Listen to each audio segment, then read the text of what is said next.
Welcome to Post-Traumatic Thriving, where we explore life's toughest issues, along with the art, science, and stories of resilience. Please be advised that our guests share their raw stories of addiction, abuse, crime, and tragedy, along with tips to survive and thrive. And now, here are our hosts, Dr. RandallBell and Tanya Brown. Welcome back to Post-Traumatic Thriving. I am your host, Dr. RandallBell. I'm joined by Tanya Brown. Hey, Tanya. Hey, Randy. Hi, everyone. Hi, and our welcome back to our wonderful guest, Rezvi. Great. Did I get that right, Reza? Yeah. You got it spot on. Okay. Spot on. Oh, Yeah. I am like feeling good. Good. Which is great. We're in the Thrive stage. And, you know, the Thrive stage is my personal favorite of these episodes because we have been through your story, Reza, and I'm going to recap it here, and then you're going to launch us into thriving with all kinds of interesting dimensions to what thriving really looks like. And but we see all the difficulties you went through to kind of get to this spot. And basically, you were born in London with this cool accent. You grew up Muslim, and your mom and dad are there. Everything's cool till you're 10. You have a little sister who's born when you're 10 years old, and that's coincidentally about the time that your dad loses his job as a CPA, and there's some issues there, and so that's kind of a first layer of trauma. Plus, your sister's born with a congenital heart defect, needs open heart surgery, and there are a lot of difficulties with the family, and it sounds like you kind of come from a immigrant family story, coming from Pakistan into London, and a lot of diversity in your neighborhood. Unlike Mary Poppins' version of London, this is an area with some gangs and some sketchy stuff, which you had the good sense and the good parenting to kind of stay clear of. And then you get kind of mugged with your cousin, and a gang comes and steals all your stuff. I mean, you're selling burgers and cell phones and school to keep money coming.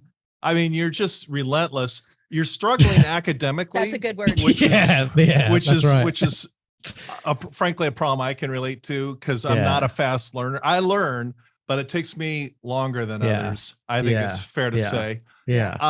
You miraculously get into the University of Greenwich. I should remember that. The prestigious University of Greenwich, as you say. Well, it's like to an American, it sounds that way. But you have some great assets. One is being that cool, London accent, which in America we love.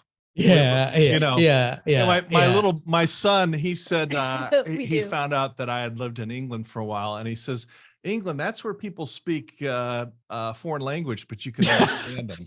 No way! Is that what he said? Yeah, I did. That's hilarious. My little boy, he's 21 and headed to UCLA now. Oh, that's fantastic. Good for him. Good for him. Yeah, and so you go for it. You move to the United States, which is your goal. You finish up college.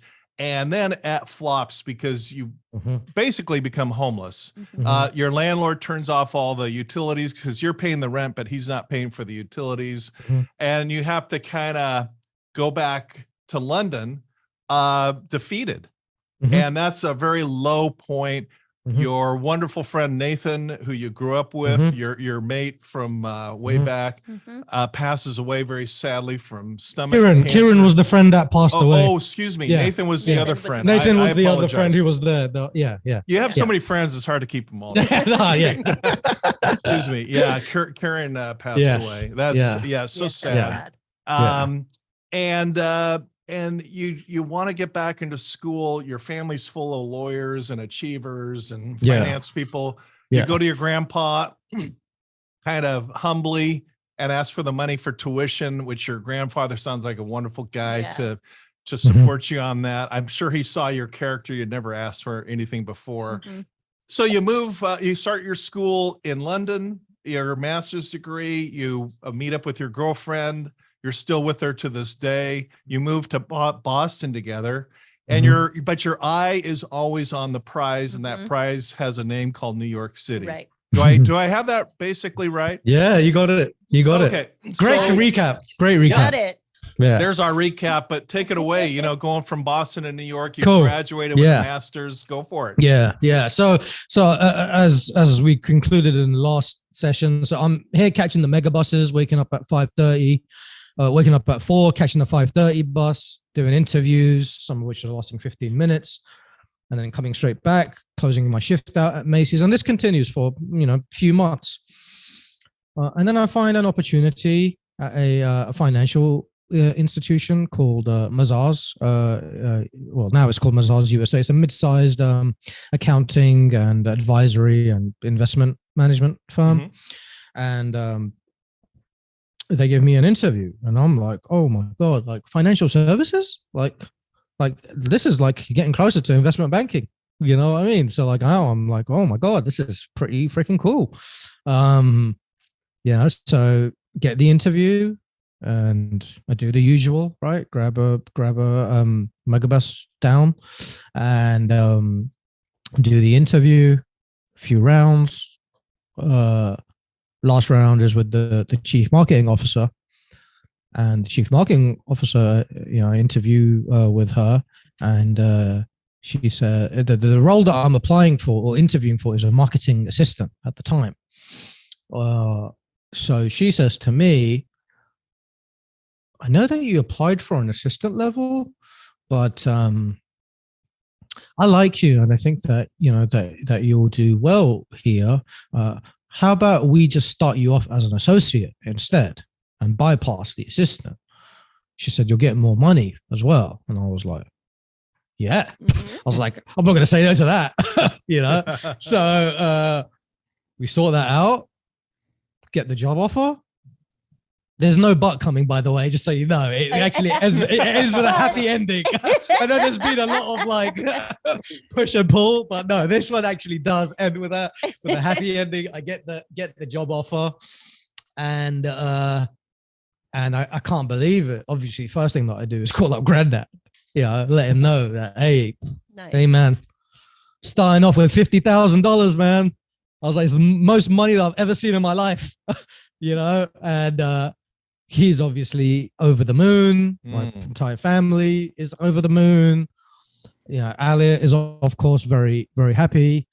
Everything is going great. However, the problem is that Ali does not have a job, and New York City is on $50,000. While it sounds great for me coming from Hounslow, right? I mean, £6.88. $50,000 in New York City is not going to do much for your life. Right. So, especially not for two people. So we decide to, that Alex will stay back in Boston and I will leave, and we will do a long distance thing. Right. And during this period, how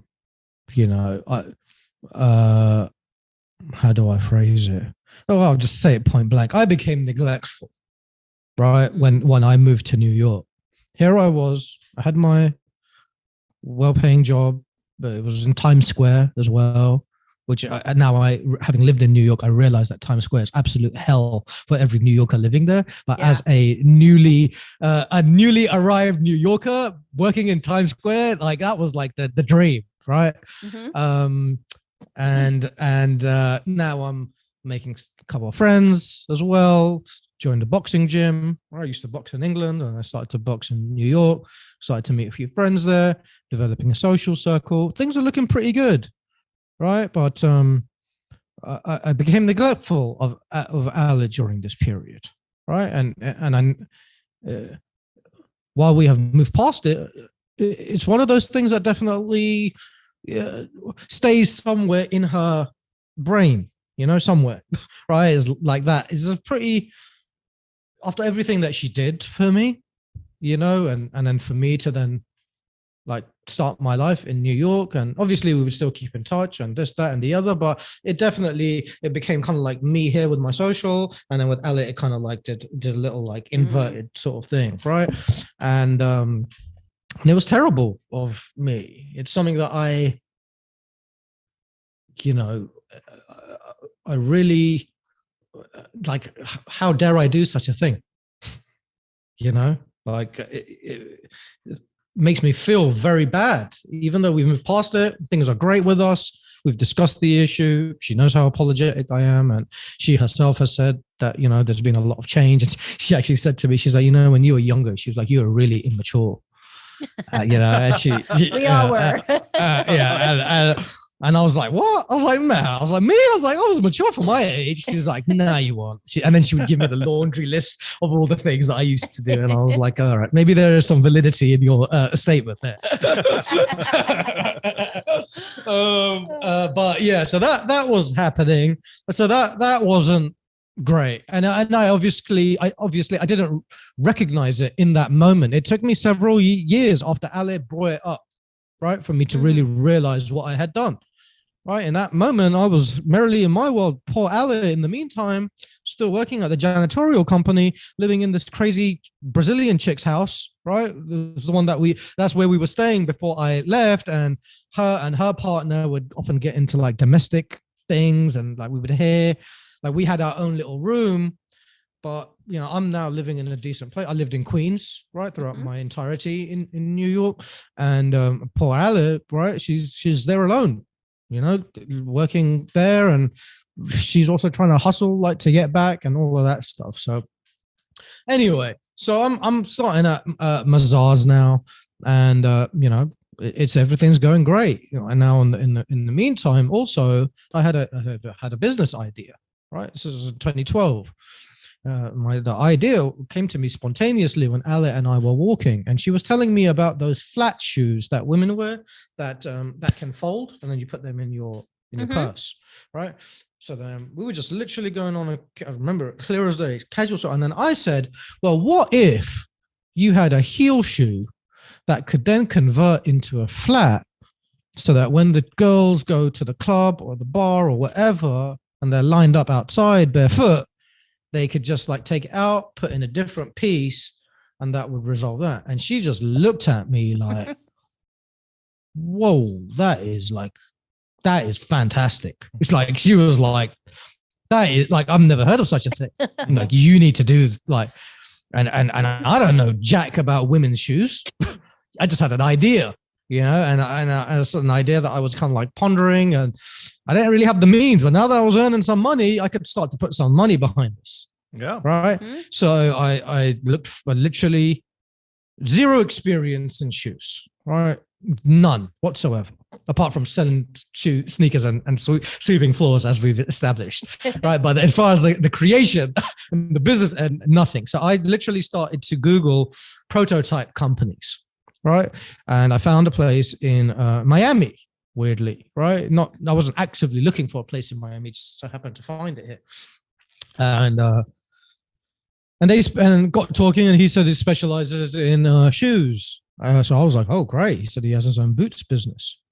So he's like, I'm going to need this, that, and the other. He said it's going to cost 10 grand. I was like, oh my God. So I had to accrue the money that I was getting from my day job, and everything that I would get, I would then spit it back out, right? It would literally come in and go straight back out. I wasn't saving for retirement, wasn't saving for emergency, none of that, right? It was all going into this business and rent. So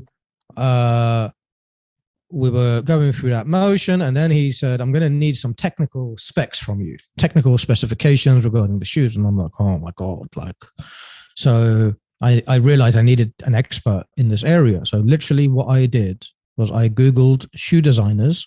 I found a list, and I literally called them up one by one. There was like 200 on the list. I've got this idea. Blah, blah, blah. No, it's not going to work. Too complicated. Boom. Right? Endless. Like, who are you? Have you ever got any backing from 9 West? No? Okay, boom. Right? It was endless, all of that.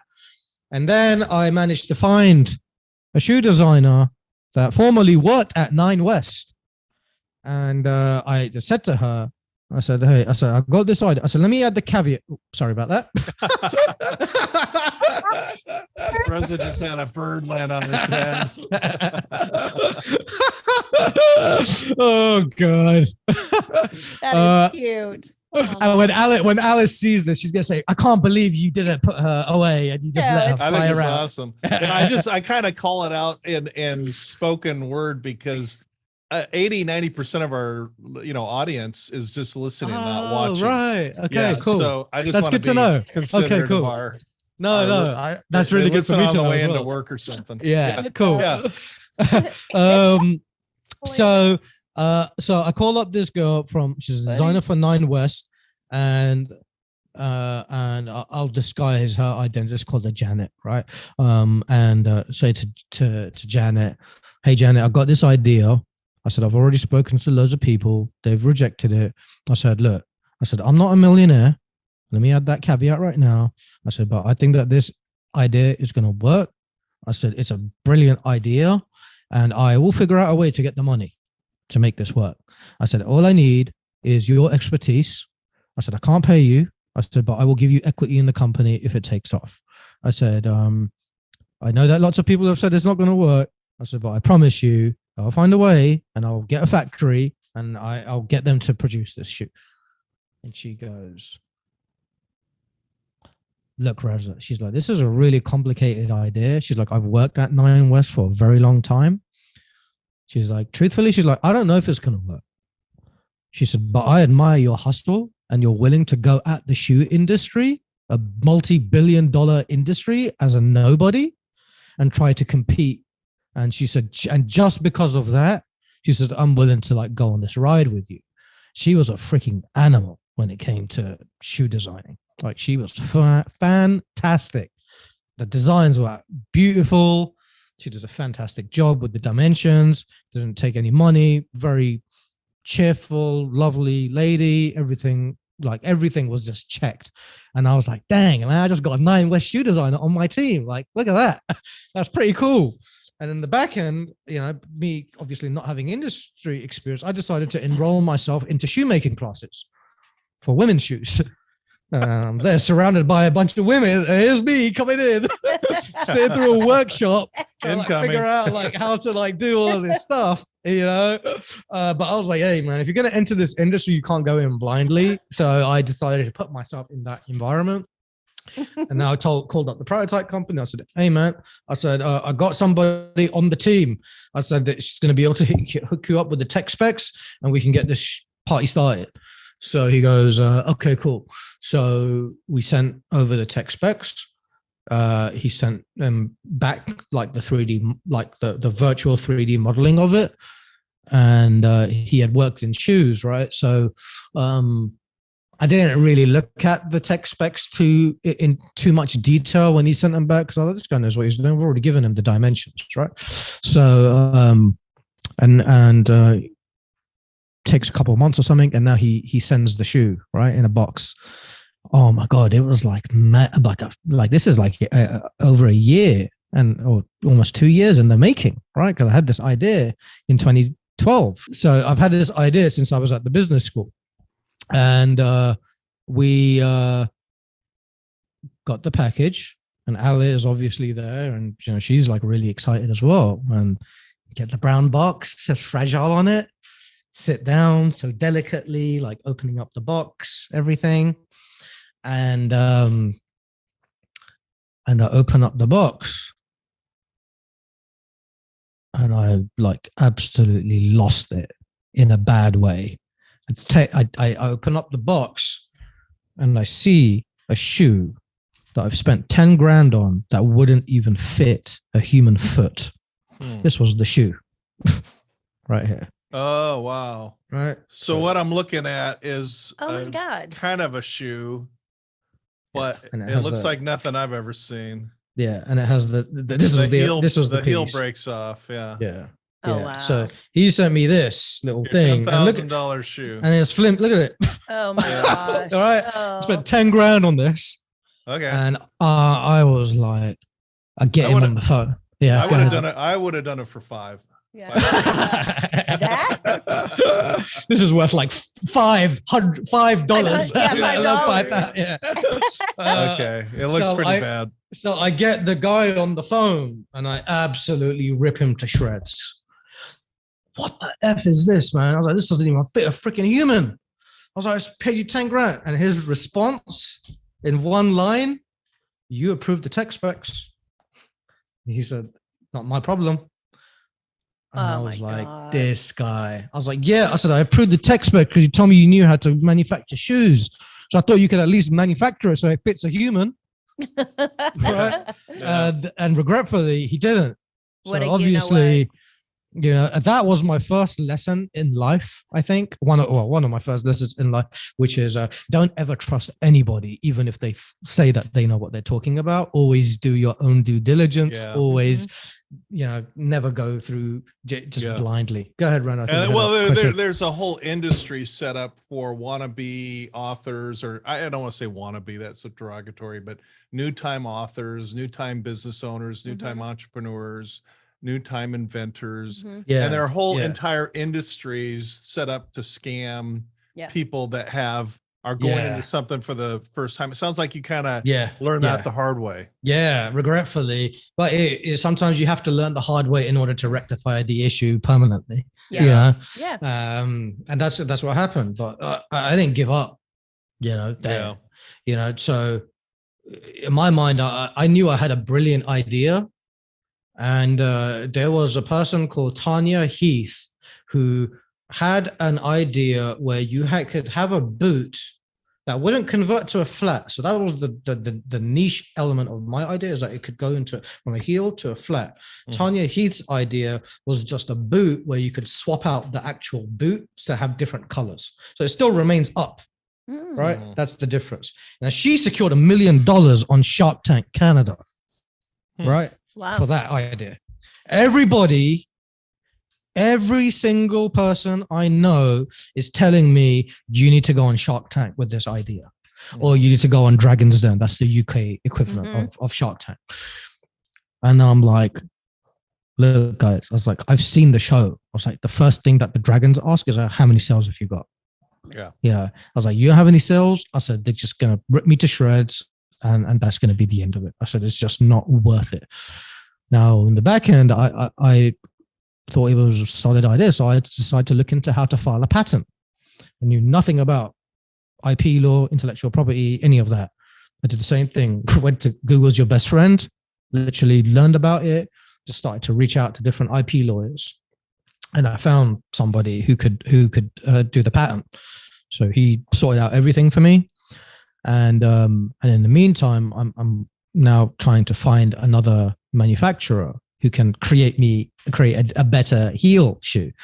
So I'm going through the same process, and I find a German company, and I call up the German company. And meanwhile, I'm still employed. Just remember, I'm still employed doing my full-time job while all this is going on. So I'm working around the clock, basically.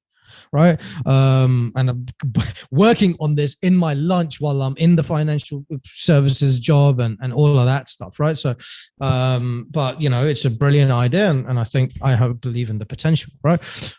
So going after it, and I call up this German company, and the German company says, we can't do this, but we know a guy that does out of the box shoes for like Nike and Under Armour.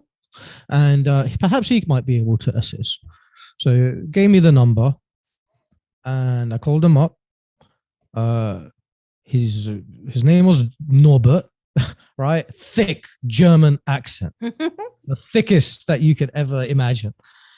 And I called him up. He goes, "Hello, yeah." And I go, but I was like, I was referred to you by blah blah blah. Oh yeah, okay. How can I help you? And I gave him the synopsis of the idea, and I kind of went into the same sort of like plea that I went with Janet when I tried to get her on board. And I said, man, I said, I know that you work with Nike. I know you work with big brands. I said, just take the risk on me, man. Like I said, I'm going to give you my all. I said, I don't know if it's going to work. I said, but I'm going to hustle to make it work. And he goes, okay, Reza, yeah, this is what we can do for you. Yeah. Okay. I like you. I think you have good personality, and okay, I work with you. And I was like, oh my days. I was like, I just got this major factory. He's based in Indonesia. And apologies for my German accent for anybody, for any of the German listeners. I think it started off German and then it went into something else. Who knows? We got the idea. So I called up Janet and I was like, you're not going to believe this. I just managed to bag a major factory that is willing to do everything. And these guys are legit. So started to basically get everything started. I told him about the problem that I had with this guy that messed up the first prototype. He said, that's not going to work. He said, we need to start from the beginning, unfortunately. He said, I can't do anything with that. So literally had to start from scratch. And then, man, I started to get these hefty bills coming through. 10 grand, 15 grand, 20 grand, 25 grand, right? These big, hefty bills. And it's all coming out of the income that I'm getting from the financial stuff, right? So even though I'm earning decent money, I'm not pocketing or living much of a life per se, right? Aside from visiting Ali and then also like paying rent. But I wanted to get this thing off the ground, right? So before I get there, so he then started to send me 3D models, and they were looking really good, right? And we got to the phase where he mailed me the prototype, and I'll show you. So because it is so technical in nature, like to get a heel to go down to a flat because of the pressure and the stress that your foot puts on, right? So imagine to have something that's sturdy enough to hold a foot in its upright position, but then also flexible enough to go down. It requires an immense amount of R&D and technical elements. So what they did was instead they created two separate shoes, right, which was a heel and a flat, and they showed me how it would look with the insert coming out of it, right? So then he mailed me the new prototypes, which actually thankfully looked like a real shoe, and these were the real ones, right? So as you can see, right, they actually look like a shoe, and I just put side by side. This is the 10 grand one, right, and this is the real one. And here you can see that it has the insert, right? So that, and then it slides in, and then the flat also has an insert underneath, right? Got it. Yeah. So they look a lot more like real shoes. Real shoes, yeah. So at this moment in time, probably spent about 50 grand of my own money on this. Roughly, everybody's saying to me, you need to get an investor. I'm like, man, I was like, I don't know those types of people. I don't know people with that type of money. I was like, it was hard enough for me to get 24 grand from my granddad. You're telling me about getting hundreds of thousands. I said, I don't know. I don't have those connections, right? Regretfully, I don't have that type of network, so I'm self-funding all of this. And obviously, Ali, she's very supportive. Imagine, right? Like your partner has dropped 50 grand on an entrepreneurial endeavor, and we don't have a house. Meanwhile, Ali's living in with a crazy Brazilian chick, right? And her crazy husband, right? Who get into fights, and I'm spending money left and right, and she's supporting me. Like she never once said don't do it or anything like that, right? So, and she's always been very supportive of my entrepreneurial endeavors, even regardless of how outlandish and costly they can be at times. So I've now dropped 70 grand on this entire thing, and we're getting closer, but we're still in R&D stage. We haven't even begun manufacturing. And I had to have a really long, hard think about this, and it was a really difficult decision, but I had to walk away from it because I couldn't no longer spend the amount of money. I never regretted anything, even to this day. I don't regret spending. It wasn't even about the regret of, oh my God, I spent so much. It was just the fact that I had a brilliant idea, especially now in 2022. It's coming to fruition, right? Where people have mastered it, and good for them. But I was not able to master it. And it hurt me really, really bad that I was not able to follow through with this idea because I didn't have the financial means to do so. But I had to make that tough decision because I was not building a future here. You know, I just like, kind of like I put in everything, I put in all the money, put in everything. And I just had to tie up the gloves because I couldn't continue to bleed out cash at that rate as I was. And people ask me to this day at times, hey, whatever happened to that shoe thing that you were doing? And it literally pierces my heart whenever anybody asks me, because it is one of those things that I still to this day have so much conviction behind. I just wasn't able to get it off the ground. Yeah. Did you get the patent issued? Well, so the patent was closer to getting approved, and then the patent attorney hits me up and he goes, we need to make an amendment, but it's going to cost you about 15 to 20 grand. And then I was like, I really wanted to do it. Like, I really wanted to do it. And I was like, I can't do that. And I had to make the tough decision and abandon the patent, abandon everything. And I had to embarrassingly tell Janet. I gave it everything that I could, and Janet took it like she was a great person, like she wasn't sour. I had to tell Norbert, right? And I just felt really bad because all these people trusted me and I convinced them, and I wasn't able to fulfill my end of the bargain, you know? Well, sure wasn't for lack of trying. And I think what I'm getting from your story is that, you know, you work your way through a bachelor's degree and then a master's degree and going back to the Boston, the US of A, then to New York. You get a nice job with a decent salary.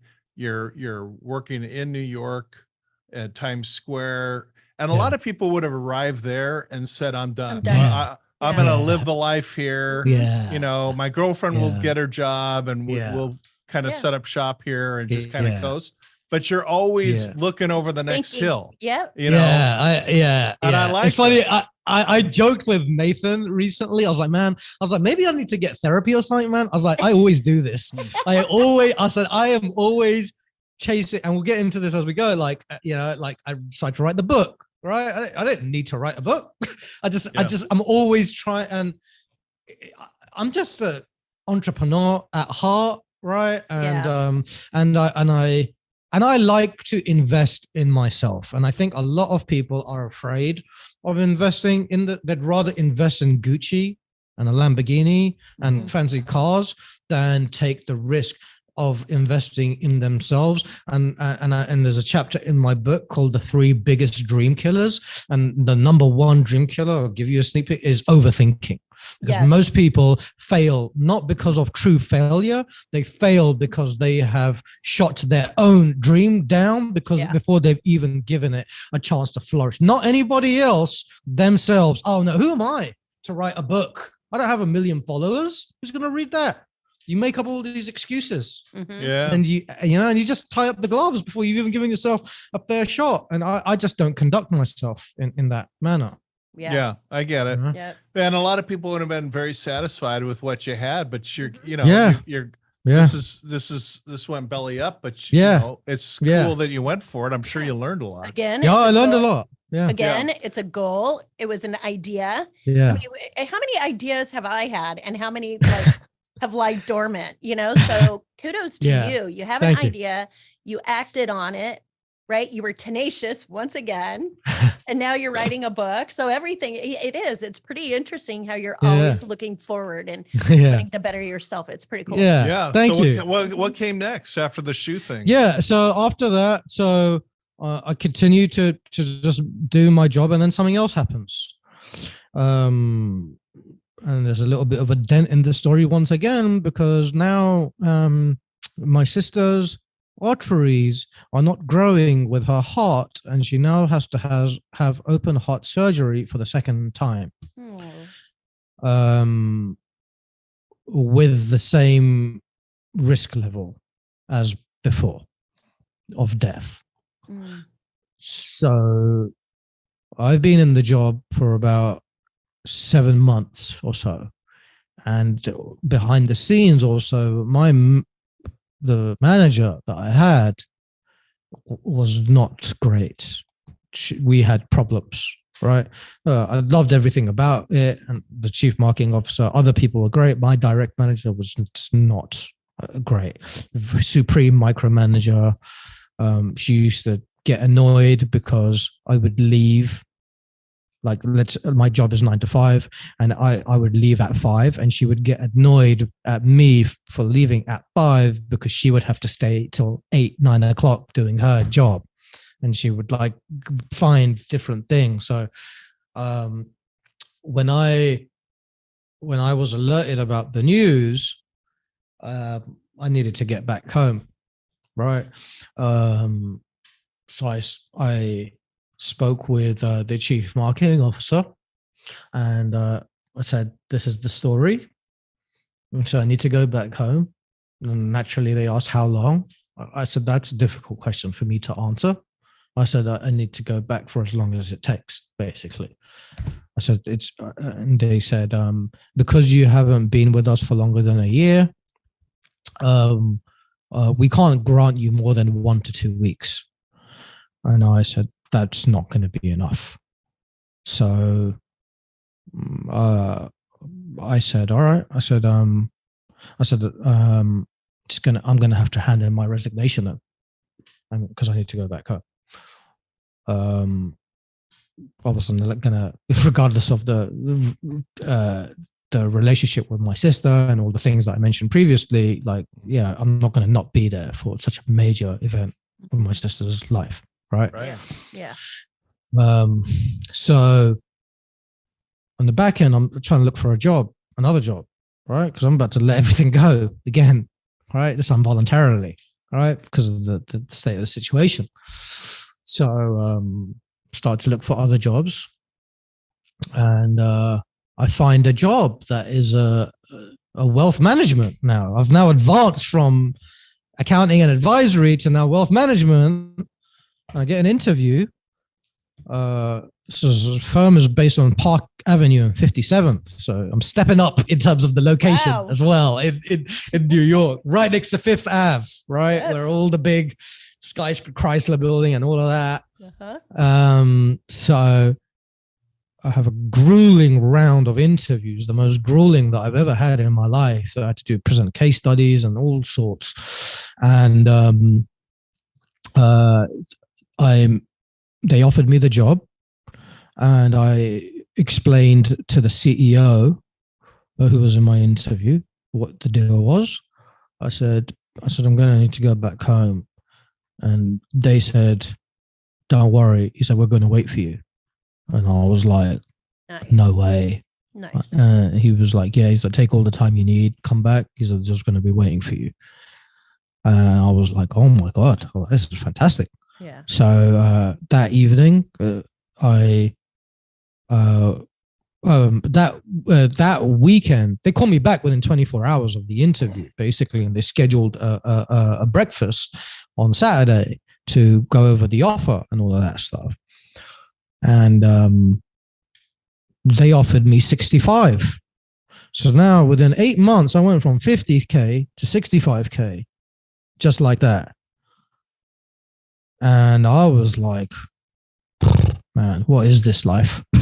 Like, what is this world that we live in? That just a minute ago I was about to lose everything, and now all of a sudden, like, I'm getting paid $15,000 more, and I haven't even been working for more than 8 months, really, So I'm like taken aback, obviously, by the situation. And I'm a skill that I get from my dad, actually, is negotiating. So I actually negotiated more than what they gave me, and they actually gave me what I wanted.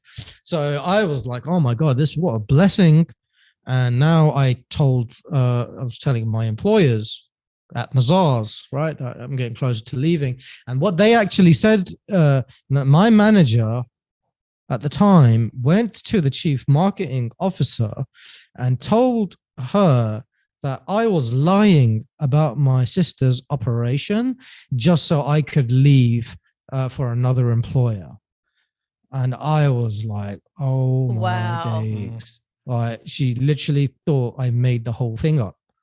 And yeah, and the way that I found this out is because I knew I had a friend on the inside, and she told me that's what had happened, and they were all congregating in the room talking about me because I guess this my new prospective employer had asked for a reference, right? So all these little gossip things started to spread, and they were going into a team meeting. And I didn't go into the team meeting because obviously I was about to leave, so there was no point. And my friend texted me and she said, you came up in this meeting. She was like, watch your back. She's like, as soon as this meeting's on, they're going to terminate you early. And I was like, oh my God. I was like, I can't have that. The meeting was about an hour. She texted me about 40 minutes in. When I got that text, I literally packed my things up and I just left before everybody came out.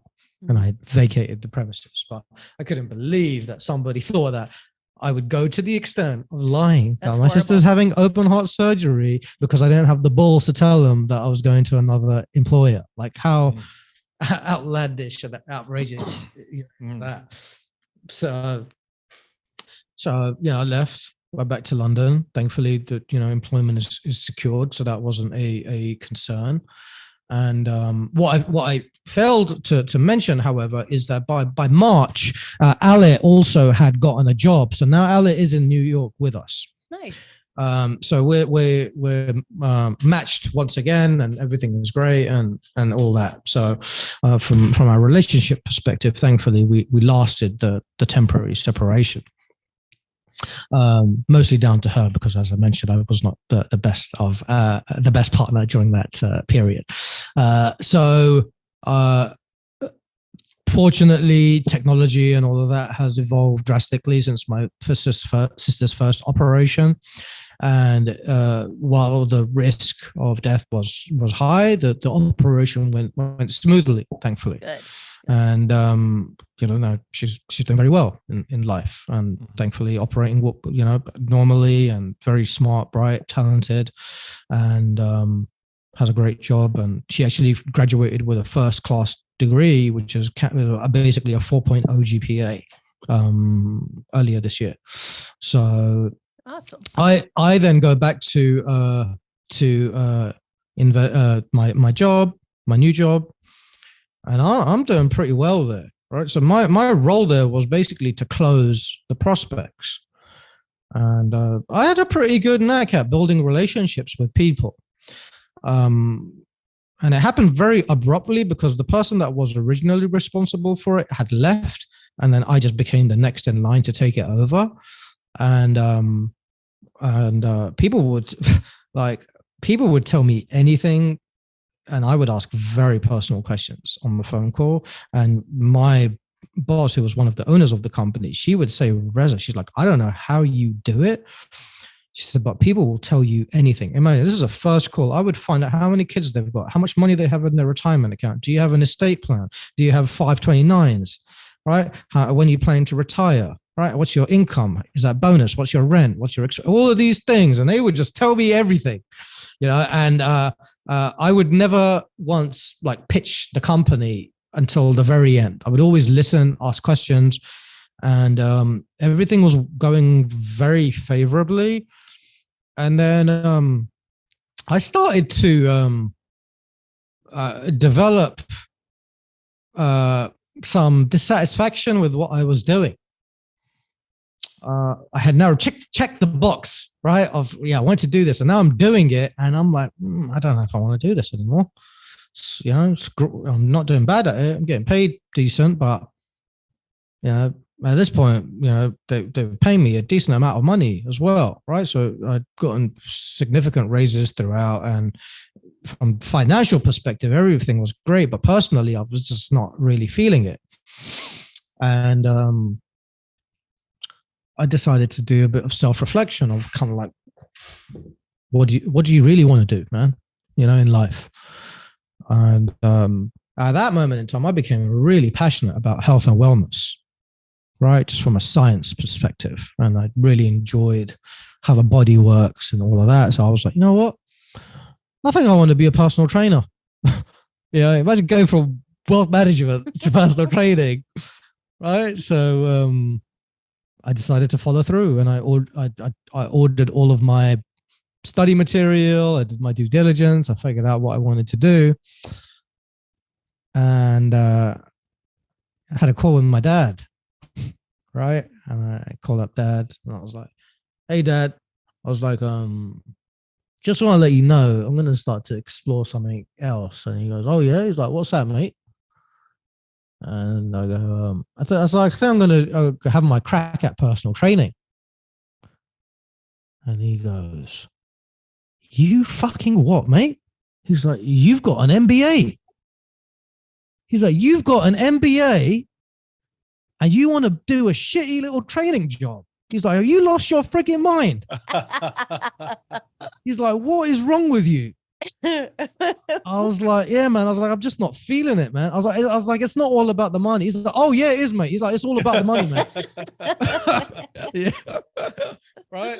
So, and I'm like, "Well, man," I said, I ain't calling to get your permission, man. I said, "I'm calling to let you know that this is what it is." I said, "So either you could support it or not support it." I was like, "I'm just letting you know that this is what's happening." And obviously he wasn't happy with my answer. But then they saw that I was going for it. Now, this is the thing about my dad, right? He may have his feelings about certain things, but once he sees that I'm going after it, he will get behind it. Nice. So, and this is again where my dad's risk averse personality comes. "Oh, you're cushy right now. You're earning 6 figures, man, you're good. The hell do you want to do that crap for? It's sitting around in the gym, helping people with their bench press." Like he just viewed it as what it was. He didn't really care about the feeling and the emotion and the fact that it would bring me happiness, right? He just thought that's a deadbeat job, basically. It was kind of like the same discussion as when I first told him I wanted to do marketing. Right. It's literally a replica of that discussion. So I did start to do it, and I started to study, and on top of that, I also began to get into mentoring too. So I signed up to a mentor program called iMentor in New York, where I would mentor. You'd basically be paired with a kid, and you would be the first generation going to college. And from a low income part of New York City, I was paired with a kid up from the Bronx. His name was Joseph, really smart kid. He graduated and first, like, in his family. And Joseph and I still have a relationship. And that too was important to me, because I was like, I've been through it and I didn't have anyone to help me or guide me or serve as a mentor. Now that I am in a better position in life, I want to help other people, specifically those that are coming from low economic environment, because I know how hard it can be. And my story isn't even remotely close to what people go through. Mm-hmm. Right? Like I can admit that people go through far, far worse than anything that I've endured. I had both parents, right? Some people don't have that. Some people's parents are abuse substances, right? There's a whole host of things. So in comparison, my situation was a walk in the park. So I wanted to be there for those types of individuals, and I really enjoyed going there every day and talking with Joseph and helping him navigate school challenges and just life in general. And even to this day, I'm like, "Hey man," I even said to him the other day, he told me he had an interview, and I was like, "What?" I said, "Why haven't you done the interview?" He said, "Oh man, I need some clothes, man." He's young, right? He's young. He's like, I don't have any clothes. I was like, "How much you need, man?" I said, "I'll give you the money." And he's like, "Oh, no, man." Right. So like for me, it's not just about being there. Like I'm willing to I'm not a millionaire, right? But I'm willing to financially help other people. I don't view money as a value. right? Again, I'm not millionaire, but I want to help and really help, and not just say that not just talk, not just give fluffy sound bites, like most people do. I'm just being real. I really want to be able to help and provide tangible assistance and not just talk about it and all of this stuff, Yeah. So if somebody's interested in iMentor, where do I guess they go to iMentor.com or? Yeah, I think it might be iMentor.org. And I think that they have different, it's not just in New York City. I think that they have them around the country in the US. And now in Florida, I'm part of an organization called Take Stock in Children. Nice. Which is affiliated with Big Brothers and Big Sisters. Same sort of concept. So either of those two. And I know that Take Stock is also trying to expand into other cities too. So yeah, I would strongly recommend if anybody, they're always looking, especially after COVID, I've heard that especially male volunteers, I've heard this from the coordinators at Take Stock, a lot of male volunteers in particular disappeared when COVID happened, and they've really been struggling to find them. So I think if anybody is in a position where they can provide valuable advice, you don't need to come from a sophisticated background or anything. You just need to help. That's I think that's awesome. You're doing that because I mean, you did check the boxes. You wanted to get to New York, Wall Street, all that. You did that. You got the 6-figure income you've been dreaming about. You made your family proud, but then you kind of followed your heart to where you wanted to be as in terms of personal training. We haven't gotten into other aspects of your businesses, but at the same time, you have this heart for helping the kids who are struggling that didn't have some of the advantages you had growing up in London. And that, quite honestly, when I wrote my book, I didn't write the book to become famous or any of that. I wanted to get into the realm of motivational speaking specifically for low income people. And in my mind, I think about things strategically, right? In my mind, I thought, well, who's going to allow me to speak in front of people? Like, who am I? Like, they don't know me.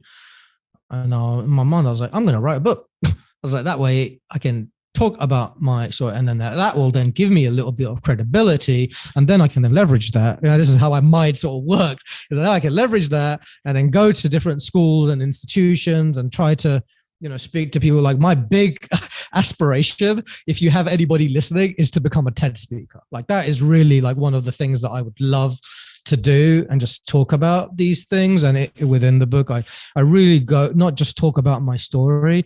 I really, I have editor's notes within each chapter where I literally interpret the chapter for the audience and how they can apply it to their lives. Because I don't want to just tell a story. I want to make it actionable. I want people to understand, right, how they can apply this. Let's talk more about your book. First of all, you've mentioned it a few times, but tell us the title and tell us about where people find it and So it's not out yet. Firstly, all right. I just finished it, writing it last weekend. So it's called "There's Always a Way." And I'm in the middle of exploring the best way to, again, this is all new to me, right? The whole, and perhaps I can speak to you guys about this afterwards. Maybe you can advise. But I've been trying to figure out the best way to get it out there. And I have an editor who's kind of been helping and guiding me in terms of, how best to go about it. I started writing it on March 12th. And I finished it 4 months later. It's about 20 chapters. It's essentially a chronological story of my life, along with actionable tips and checklists and things of that nature, so that people can really take away from it. Again, my intention was not to become famous or any of that. It was more so to just write it. And really, my main goal is to get into the speaking arena, where I can really help on a personalized level. Yeah, I Yeah. love it. Yeah. I Yeah. love that. I like your title. Yeah. Thank you. I'm a Thank you. big believer in branding and titles, because if you hit it, Yeah. you hit it, and if you Yeah. don't, Yeah. Yeah. that's a problem. At the end of the day, There's always a way. there's always Yeah. a way. Yeah. That gives you a sense of optimism, Uh-huh. right in the Yeah. title. Yeah. Yeah. And I have a thing where I said this to Nathan the other day. I said, that experience that I had when I was in my first failed attempt, I say it's my biggest failure in life,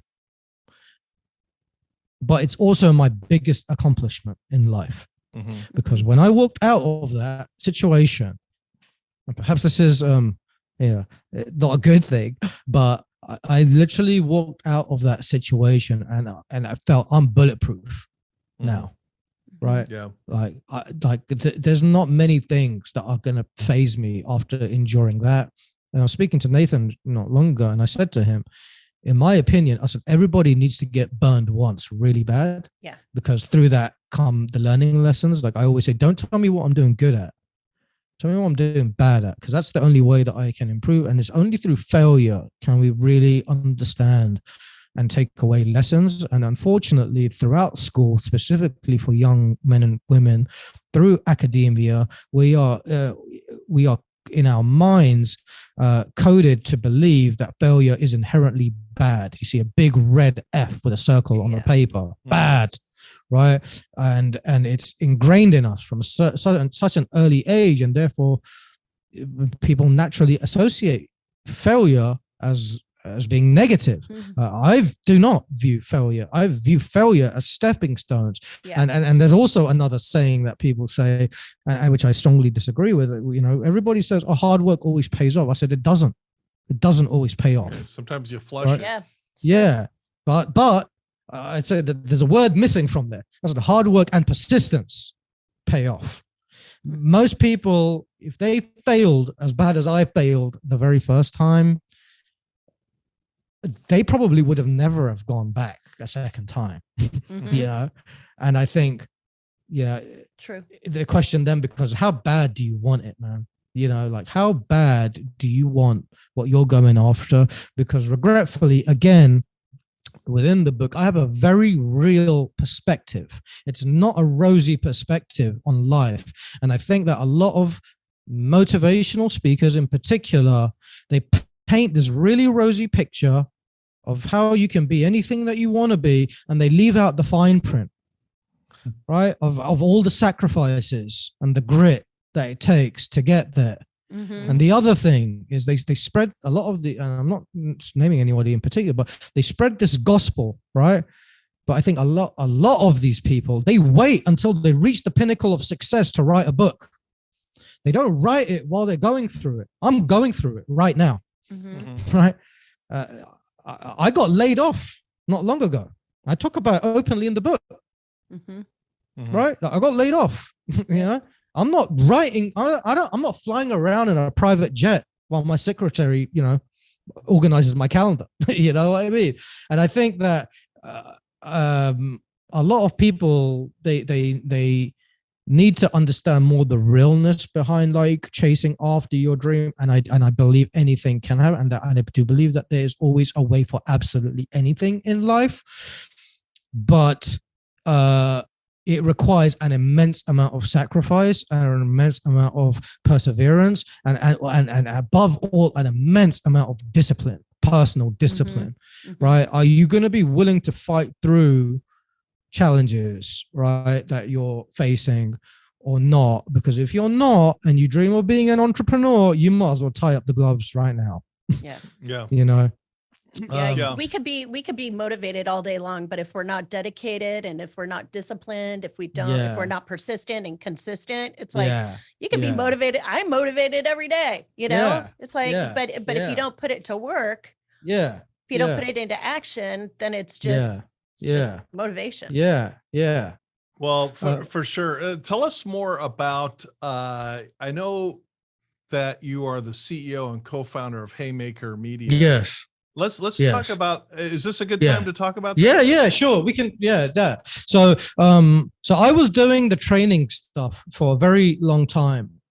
And I became certified in nutrition. I became a fitness nutrition specialist. I became certified in how to train pregnant women, pre and postnatal women, right? I started to really evolve everything. And what I was doing is I was, it's funny. I was working at my finance job, earning a decent amount of money. And then I would train group fitness classes where I would get paid $30, $15 an hour for $30, $15 a class.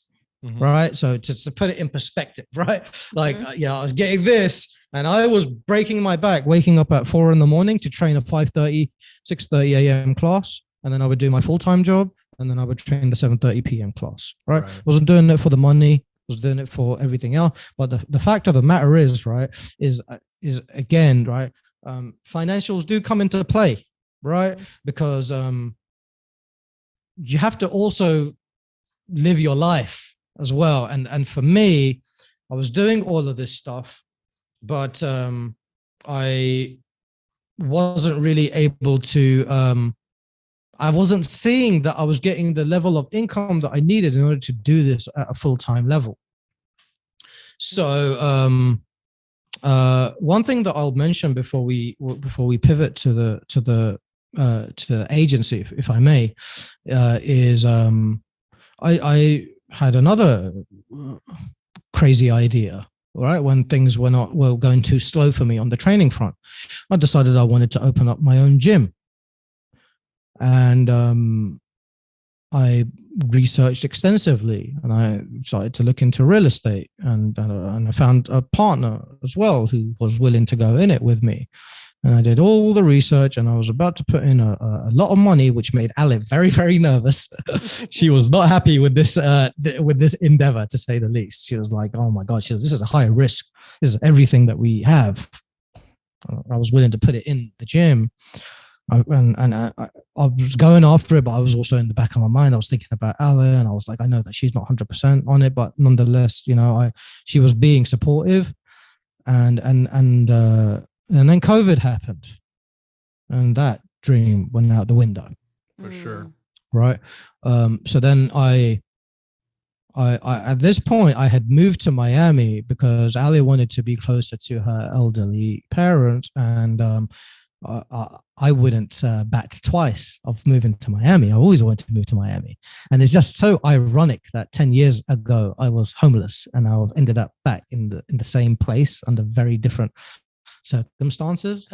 And I found employment that was giving me a decent amount of income as well here in Miami within the substance use and mental health treatment space. And I decided to pivot because I wanted, again, something more. I didn't want to go into financial services, and was going along. Things were working out very well, and then I got laid off abruptly because, firstly, the manner in which it happened was atrocious. I'm not going to name the company, but I was given literally a few days' notice, no severance, no PTO, no nothing was paid out. Yeah, sorry. First, they made me fire my team. Number one. First, I had to fire my team and they put me in a very difficult position. I'm a man of integrity. That is first and foremost the most important thing to me. I'll never do anything that compromises my integrity for financial or material gain ever. Mm-hmm. And they gave me basically 24 hours notice to can my entire team, all of whom had families and children, and it was terrible. One of the worst things that I've ever done in my life. I felt so guilty. And as I was speaking to one of my team members, and I asked, and meanwhile I'm still training, right? I'm still getting in whatever I can with like personal training, but nothing really material. At this point, I'm doing it because I really enjoy it, right? But I speak with one of my team members, and he says, I asked him, I said, what are you going to do, man? Now, I said, anything I can do. I can try to do my best to introduce you to people, anything, reference, let me know anything. I'm willing to help you. And he goes, yeah, I think I'm going to do this marketing thing, man. He's like, I was doing this for a while and, I got paid a decent amount of money in a few months. I think I might go all in. He told me how much money he got paid. And I was like, holy shit. I was like, dang. I was like, was like, I said, I need to get into this action. And that's when I realized, like, this could be the bullet for me to that will take me to the point where I'm an entrepreneur. I'm a failed entrepreneur currently, right?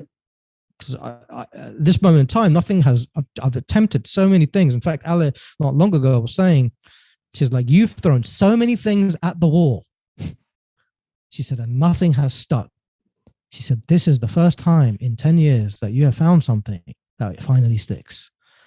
And the feeling of like, oh my God, this is like within real reach. So then I had a very close friend of mine who was working with me. His name is Richie. Mm-hmm. He was working at the same place. And I had to fire Richie after I just got him this job. And let me just talk about Richie real quick. Richie comes from the hood. The hood. The Hounslow ain't nothing compared to where Richie's from. Right? It's from the School of Hard Knocks. Very talented, creative graphic designer.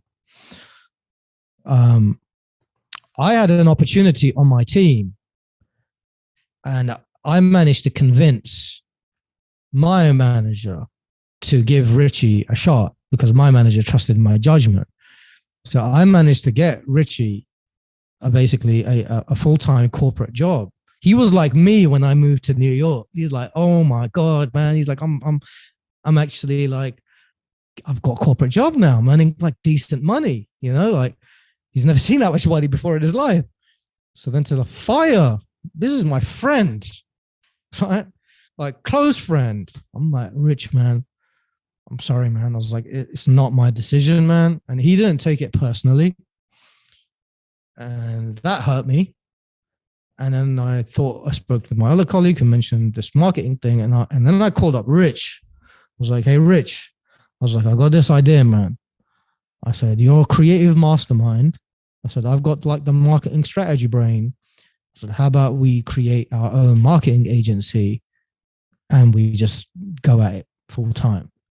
And then Richie was obviously all in. He's unemployed at this point. He's like, all right, yeah, what have I got to lose? But also he was also very excited about the possibility of starting something, because he said to me, he's like, I've always wanted to do something like this, but I don't possess the business mindset. Mm-hmm.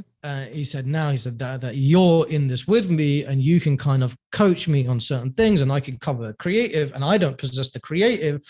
We went in and we created this full service marketing agency, and thankfully it's doing very well. So, it's called Haymaker Media with an E. So HEYMAKER media.com. And we specifically focus on growing businesses and that was something that was important to both of us because we know the grind, right? Yeah. We know how difficult it is when you're an entrepreneur, and I always lead with value. I want people to get meaningful value out of what I'm providing, regardless of whether you pay me or not, right? I believe in building relationships first, and then the rest follows, right? And we started it, and thankfully it's doing pretty well. And we're putting a bit more energy. We've brought in a couple of other people, and ironically, these were also people that were terminated from our prior employment. So I was like, all right, guys, jump on the ship.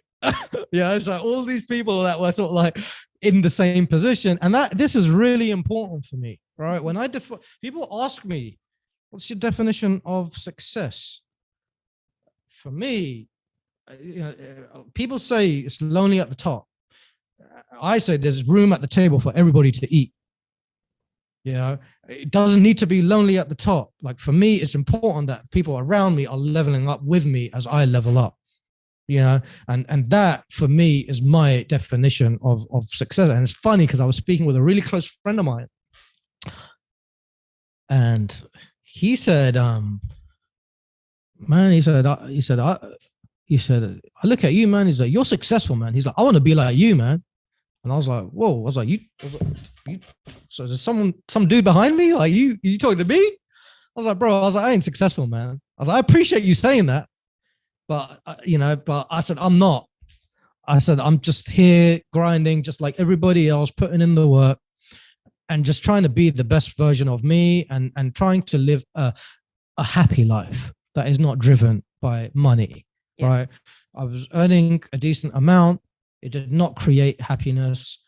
I just want to be able to do something that I love, and now I am doing it. And now, thankfully, I'm earning enough that will keep me afloat, while at the same time having a lot of passion behind it. And it's a great feeling, and as I said, and as Alice said, I've tried a lot of stuff. It hasn't come to me, just like that. And what's ironic here is that it's marketing. It was sitting under my nose the entire time. Like, I've been in marketing for over a decade and I never once thought, open up your own agency. I just never thought about it. It's such a weird feeling, but thankfully, as I mentioned, we're doing all right. I'm glad to be doing it with my brother Richie, right? And we're creating something great together. I've got my sister involved, as I mentioned. This has brought me and my sister closer. I didn't realize how much of a superstar my sister is until I brought her into the fold. And I'm like, man, I was like, you're someone else, man. You are someone else. Like, you're like 50 times me, and she's young, like she's in her 20s, like right now. And her passion and drive, like she's always been there. And she's there with me, and now I'm trying to also open it up in England as well, to create a Haymaker Media in the UK, give my connection there, and it's just a great feeling after so long. I'm still not there yet, but after so long of fighting and clawing, I mean, don't get me wrong, I'm waking up early in the middle of the night now because I'm the CEO of Haymaker Media. That means that my mind is constantly in race mode. Right. So I'm still going through it, but I am enjoying it and I'm seeing the light. I still have not entered the light, but I'm beginning to see it. And above all, Allah is extremely happy that I finally found something that doesn't require hundreds and thousands of dollars like my previous entrepreneurial endeavors. So, that's kind of where all of my energy and focus is going on. And, I'm really looking forward to seeing where it evolves to. And thankfully, I mentioned relationships to me are very important. It's only through my relationships. Like, I managed to get clients for Haymaker Media before I even had a functional website. Mm-hmm. And it was because I focused myself on, and it was only through, like, in passing, where people, oh, you're creating your own thing. Like, I think I might want to work with you, and if the relationships have paid dividends, thankfully. And that's why I tell everybody, focus on relationships. Don't focus on transactions. Yeah. Even in corporate world, wherever you are, always focus on real, meaningful relationships. That is what will pay you dividends, in the future. For sure. For sure. Yeah. I'm looking at your website. It's super cool. And thank you. I think you've been, from what I've heard from Tanya, you're being a little modest, because you describe yourself in your bio as a failed entrepreneur. But I think you didn't explicitly say this, but you implied it. I want to explicitly say it, and that is that these so-called failures, which a lot of people would look at, success, like, I got my job in New York, I'm done, and coast for the rest of their career. These so-called failures have given you this unique a set of characteristics and attributes and traits and experience, to where you start up Haymaker Media and it does take off, and there's a lot of success and a lot of people drawn to it. Yep. And the other thing is that, you finally kind of, I don't want to use the term arrived, but I'm going to use it. You've kind of arrived on this super cool thing that's successful, and your attitude isn't like, oh man, hand me my crown, and my there's plenty of work to be done. Yeah, no, you're always charging ahead. and even wanting to, open up in your home, in your home country. I think, that's giving back as well. So I want my people, like, first thing that I said to Richie, and Richie said to me, right? Richie comes, as I said, we both come from low income. Richie comes from much harsher conditions. And we both said it's really important for us. Like, people that don't have education will have opportunities at Haymaker. Like, we're going to set a different tone and allow creative and talented people that just because they don't have the financial means to get a bachelor's or high school doesn't mean that you are worthless. Right. And I think in our society, regretfully corporate, especially, it has set it up in a manner where it is unreachable if you don't come from some sort of education. And I'm blessed to come from, where I have a master's and I have a bachelor's. And while I'm happy to have it, I also don't think it lends any value towards your talent and your potential. You can be the best that you can be. And it's important for us as our mission to help our people first and foremost, and then others that are coming from these other disadvantaged backgrounds. Not to say that we would not bring on others, obviously, but we want Haymaker Media to be a place where you can be great even if you don't have corporate qualifications, and all these other things. Absolutely. You said something really poignant before, where corporations are more focused on, majority of them, I'm generally speaking, they're more focused on the transaction instead of the relationship. My former employer, same thing. They were so focused on the transaction instead of me going out there and building relationships with people, and they didn't see it like that. And I'm like, okay, your loss, not mine. Yeah. And that's unfortunately just the way that it goes. And that's why it is and has been so important for me to work for myself, because I'm not going to let somebody else dictate my worth. And that's, and unfortunately in corporate world, that's how you wait for that 3% raise. And I'm not knocking anybody's hustle, right? Everybody's live your life, however, whatever brings you happiness, that is the most important thing. Ale, for example, she says it word for word. I work for my vacations. She loves the stability. She loves the comfort, right? That she loves it. She's happy with it. That's great. I am not. I'm happy to live a roller coaster of a life and work for myself and create my own worth, even if it doesn't mean that I'm caking $100,000+ even if I'm making 60 or 50, or as long as I'm making enough to survive and eat and live comfortably, that is really the most important thing. That's a good message. Yeah, I'm so glad you said that, because I did a book called Me, We, Do, Be, and it did pretty well. And I did the Today Show and a bunch of media on it. But one of the statistics in the book is we surveyed 5,000 people around the world in Canada, US, UK, and Australia. And we correlated different things together, daily habits with measures of success. One of the things that came out of that research was that if you have enough money to pay your basic bills, and that varies around the world, wherever you are, but just paying your basic bills, you are statistically as likely to be as happy as a billionaire. No way. Yeah. And cool. There's no correlation. And I love what you just said, because it's like, as long as I get enough to pay my bills, my basic bills, I'm happy because I'm doing what I'm cut out for. Right? Yeah. And you know what else, since you're bringing this up, and I have a chapter in the book on financial literacy, right? Because a lot of people, specifically in America, do not have this whole credit card debt situation is astounding to me. Yeah. Like, you don't see that in the UK. I find it so amusing. And rightfully so, but I still find it so amusing that as part of women's dating criteria, good credit often is a checkbox. Seriously? And I've heard that over and over. On a dating site. I mean, I've heard that repeatedly from different people. Oh yeah, and good credit. And I'm like, what? I'm like, interesting. I'm like, I was like, so like, I just find it so fascinating, but also it's the fact that when you come from low economic environments, you are not taught financial literacy, basic financial literacy. We live in a world currently that is heavily driven by social media and that is heavily driven by material items. Everybody wants to impress others. I drive, I'm very open about this. I drive around in a Honda Civic. I could afford a far better car, a luxury car. I do not, because I'm living within my means.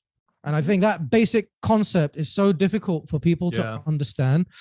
People don't have savings. They're here splashing the cash on this, that, and the other.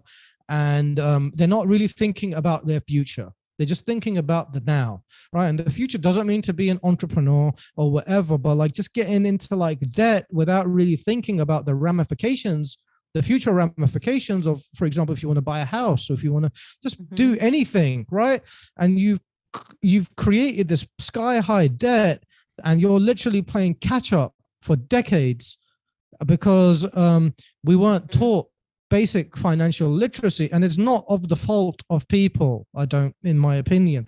It's the fact that in schooling, and especially again coming from low economic environments, you're not taught about this. I only know because I worked in wealth management and I was surrounded by very wealthy people and I observed their every single move. And then it's only through those observations was I able to then regurgitate it back to my people and be like, hey man, you need to get this. You need to get a will, man. It's not just for rich people. That's, there's all these different things. And, and to your point, Randall, I think that a lot of people, they don't think about it from a financial literacy perspective, and regretfully, it's largely due to the way that social media has conditioned us. Yeah. And we live. I mean, I've seen my whole life people that try and put on the show with the house, the cars, particularly. And that's such a dead giveaway that there's not a lot behind that facade. Yeah. Sure. And Miami is the epitome of that type of place where somebody has multiple people have said to me, especially when I moved it, it's a very sunny place with a lot of shady people. Yeah. kind of like Orange County. Yeah. I was talking to somebody the other day where, we're talking about like extravagance, right? And I was talking to somebody the other day who lives in San Diego, and I was doing like a compare contrast because San Diego is very different than Orange County. And he goes, every time I'm having coffee at Starbucks in Del Mar, he goes, if I see a Lambo, like a Lamborghini or a Mercedes, it's like, they're not from San Diego.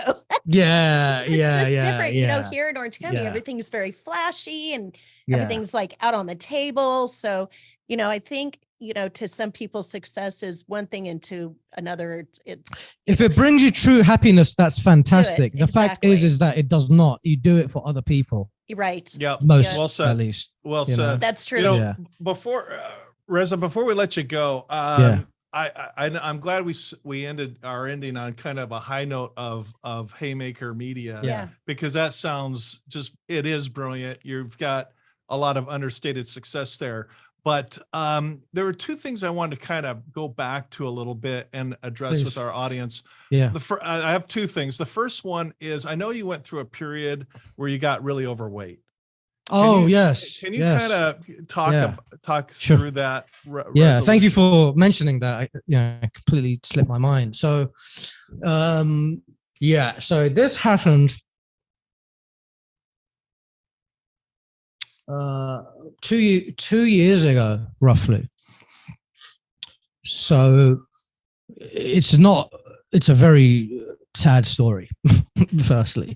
So I hate to go from the Haymaker to completely down, but what had happened was I was doing my thing. This is prior to Haymaker.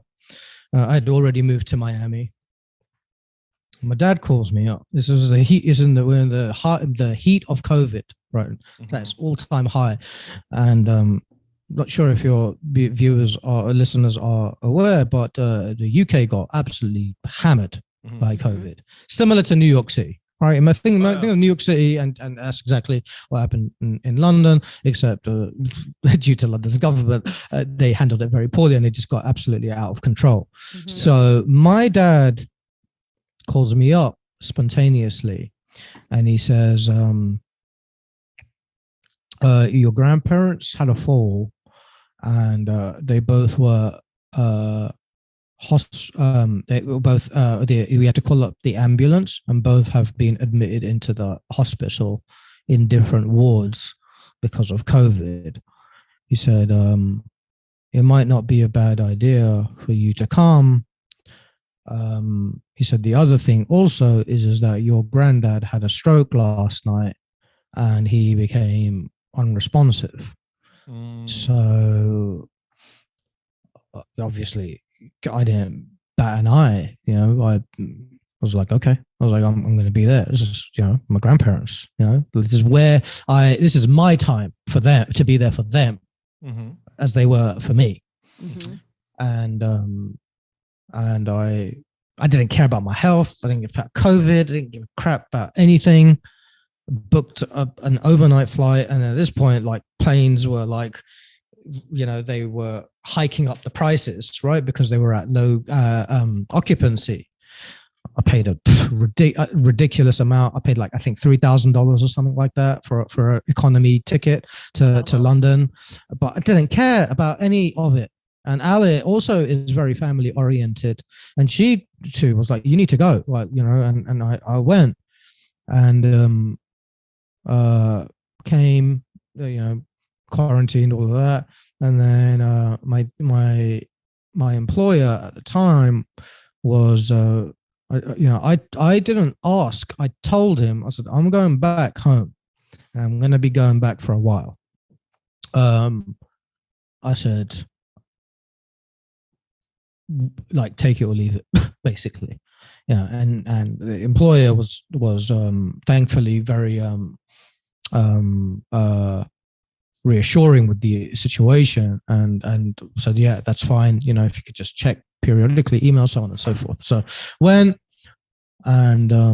dad had negotiated with the nursing team to allow me to come in and see my granddad, because the restrictions were tight. So my granddad, he was hooked up to all types of things. Nobody could see my grandma apart from my aunt. She was the only person allowed in the ward, because in that ward where my grandma was, it was very high, many high precautions that were in place due to COVID. So nobody could see her, including myself. So I go see my granddad, and I can't believe, like, how he's looking, right? Completely unresponsive. Not, we're just there, we're just present, right? All my family would come. He had his own room because of how elderly he was, and there was a window, and all my cousins would come, and they would just like look, and my mom and everybody would come and just look. And nobody apart from my dad and I were allowed in the actual room. So I go home, and then my back home to my parents' house, like, it's like we were there basically from sun up to sundown, right? Basically visitation hours. And we get back. The doctor said that my grandma's condition is seemingly looking better. And we were all like, oh, great. Like, this is seeming to be good news. Granddad situation. I flew because it seemed like it was the end for my granddad, right? Because of the stroke, and they wanted my dad to sign a DNR, did not resuscitate, and he said, no, I'm not going to sign a DNR. I decided to go out. Once I got the news that things were looking okay, in the evening, I arranged a meeting with Nathan and Jamal, which is my other close friend. I haven't known him as long as I've known Nathan and Akil, but known him for a very long time, and he's also one of my best friends out in England. So we arranged a meeting, just hanging out, restaurant, and we're walking, and Nathan hangs back, and he's got his phone up, and Jamal and I don't think, we just think it's a work call or something. So he kind of runs up to me. He's like, man, I got to take you back, man. And I was like, everything all right? He's like, yeah. I just got to take you back, man. And I was like, oh. I was like, I said, what happened? And he wouldn't tell me. I don't. And so I was like, give me your phone, man. I was like, I'm going to call up my dad back. Call up my dad. And my mum is like in absolute hysterics in the back. We already told Nathan, your grandma's dead. Get your ass to the hospital now. And I was like, what? I was like, and my dad was then like, yeah, mate. She was like, she's gone, man. And I was like, oh man, I was like, Nathan didn't tell me that. I think Nathan didn't want to be the one to tell me that my grandma had died. So I hung up the phone, and then I just started to break down. And it was Nathan knew, because he said, he came and he like hugged me and he went, sorry, man.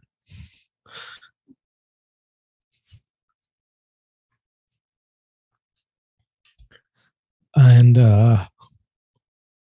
Jamal came, he hugged me as well. And then we went back, and then Nathan dropped me off to the hospital. As I was getting out, he had lost his grandma not long ago. So he knew also, he had experienced it firsthand. So we went back and went to the hospital. He held my hand and he was like, you're going to be all right, man. He's like, just be there for your family. So went back, and my my dad and I, we're not the emotional type, right? Like, we don't tell each other we love each other. You know, the only time that we hug really is when I come to England and when I leave England. So I arrived to the hospital, and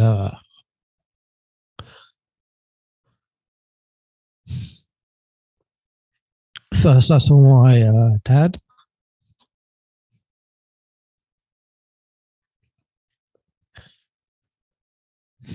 Sorry. Take your time.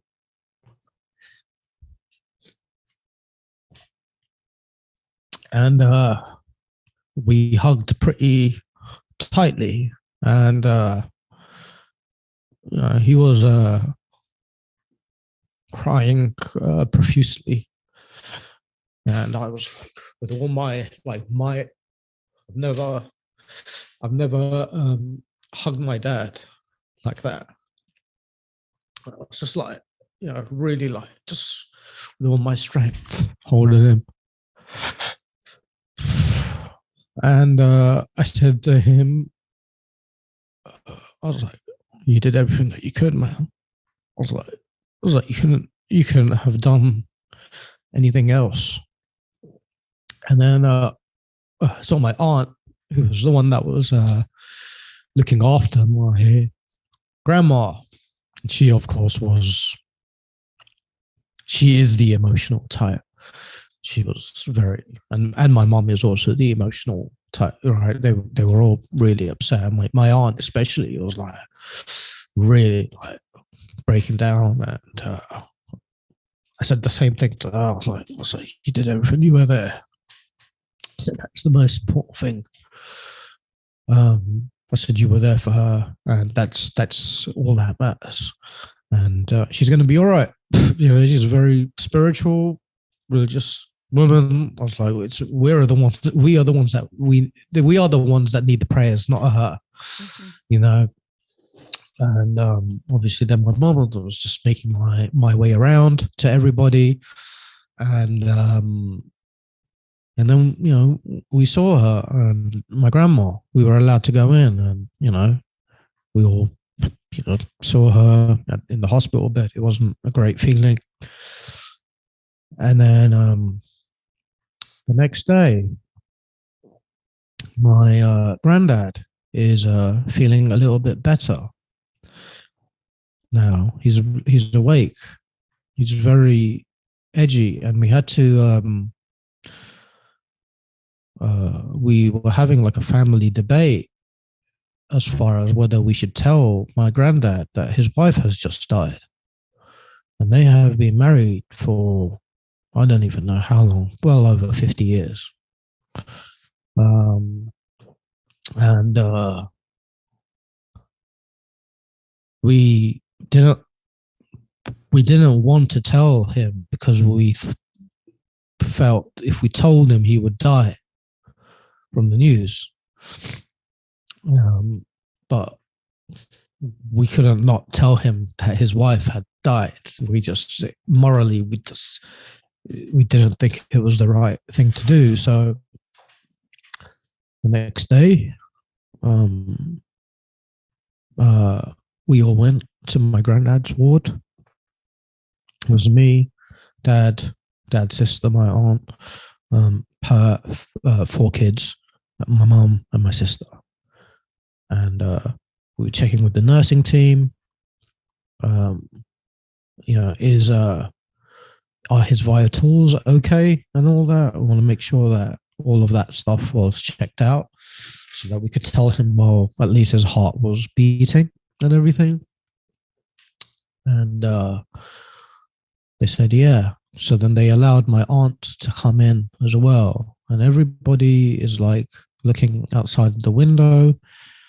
It's me, my aunt, and my dad in the hospital room. And my granddad get into a wheelchair.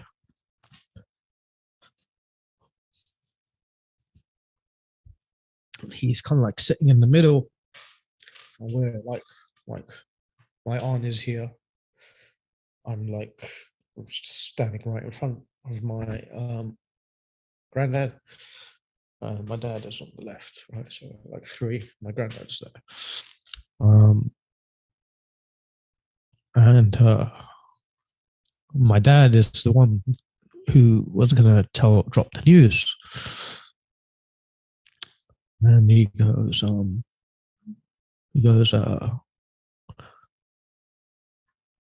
my granddad is really confused, right? I remember he just come off of a stroke. Like he's not really with it currently. And he said, he was kind of like, what's happening? He started to get annoyed. Like, what's happening? Like, what's going on? And then my dad is like, so he's tiptoeing around the issue. Last night, it's like something happened, and he was like, he's like, and mum passed away, but he was like mumbling. So my granddad got annoyed and he asked him to speak up. He's like, "What?" He's like, "I can't hear you. Speak up." And my dad now is like, really like profusely crying, and I'm like holding him with my hand like I'm like, sorry. I was like, we're here. And he then speaks up loud. He goes, Mum died last night, and he said, your wife is dead.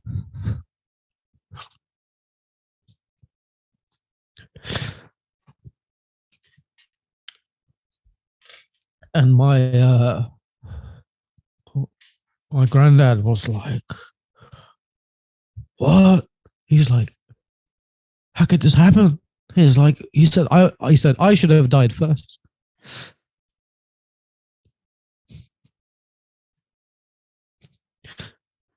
And he was like, there's nothing to live for anymore. And he just kept on repeating that there's nothing to live for anymore. I should have died first. He was like, I don't know how this happened, and And for me, it is the worst, like, to see your dad tell his dying dad his wife has died.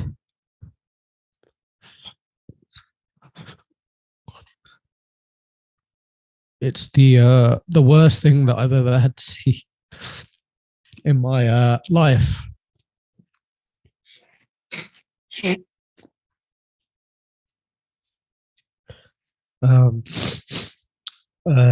So they were like, we're gonna go see her in the morgue. He's like, do you want to come? He goes, no. He's like, I can't see her like that. He said, and we were like, okay, it's okay. So they all left to go see my grandma, and I decided to stay back with my granddad. I said, you guys go. And my dad was like, he's like, are you sure? I was like, yeah, man. I was like, it's more important that you see your mom than I see my grandma. I said, I'll stay back with granddad. And deep down, also, I didn't want to see my grandma in that state. So, and then, we did the funeral, all of that stuff. And then it became the time for me to leave, to go back to England while my granddad is still hooked up. And I was like, and it was like the worst feeling ever. It felt like I was like leaving him behind, And then during this period, I was going back more frequently. So I said to him, I said, I'm going to be back in February, Granddad. I was like, I'm going to see you again in a few months. I said, I didn't know if he was going to be alive, but it seemed like his condition was getting a little bit better, right? But between that period, he was being discharged and then he was going back. And then, it was just a constant. He had another stroke as well. So, there was all of this stuff going on, but then and so I came in February. When I came in February, Granddad was now in my aunt's house, and they had arranged for a hospital bed, so he was there, and he was now responsive. We were actually able to speak with one another, and he'd always ask me, how much money are you making now? I would always be his like first, and I told him exactly, like I gave him the exact dollar, and he went like that.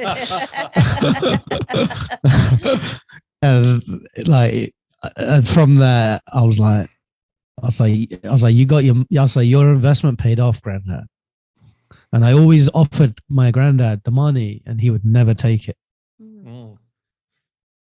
He said, no. He said, I don't want it. He said, just, buy me a gift when you come back from Miami. He always loved his little souvenirs and things like that. So when it was time for me to leave my granddad, and the other thing is that my family, like, we didn't want to hire a private carer because we felt nobody's going to be able to take care of him like we can take care of him. Yeah. They're not going to show that level of care. So my family was the one that, like, literally looking over him 24 hours a day. My dad had also installed CCTV so that it would connect it to an app, right? So we could all like watch him and all of that. So like a lot of part of me also felt guilty that my family's all coming together to like wait, hand and foot, everything, anything, bathe him, feed him, all of that. And I'm not, because I got to go back, and it really affected me significantly. And when it was time for me to leave on that February trip, we both hugged, and he was crying, I was crying, and deep down we kind of knew that it was going to be the last time that we'd see each other, or like while he's alive. And I remember he said to me, make sure, he's like, make sure you pray for me and you don't forget me. And I said, yeah, I said, I'm never going to forget you. Don't worry. I said, hopefully we'll be able to see each other again. And then, I went back. One thing that I will always say is my granddad he would always ask, did you go see your grandma today? And I said, yeah. I said, we left her flowers. And he would always say, he's like, forget all that flowers bullshit. He's like, that's not going to do anything for her. He's like, what she needs is prayers. So make sure that you never forget your grandma and you're always praying for her. And because of his dementia, because of the stroke and the dementia and everything, he would actually forget that grandma had died. And we would have to tell him again. And he reacted like it was the first time. And normally it would happen when my dad and I were looking after him. And then I would always look on the floor, crying. And then he would react again, the same way. And that also was extremely painful. So then I went back to Miami after the February trip. And then 2 months later, I got another call from my dad saying, "Your granddad's had a stroke." He's like, and I think that this one might be it. He said, "I think that you should make arrangements to come back." So again, I did the same. I just got another flight. Again, the prices were pretty much comparable. All of these visits were comparable because this was all during the period of COVID. So it was. I was thinking about it, and this time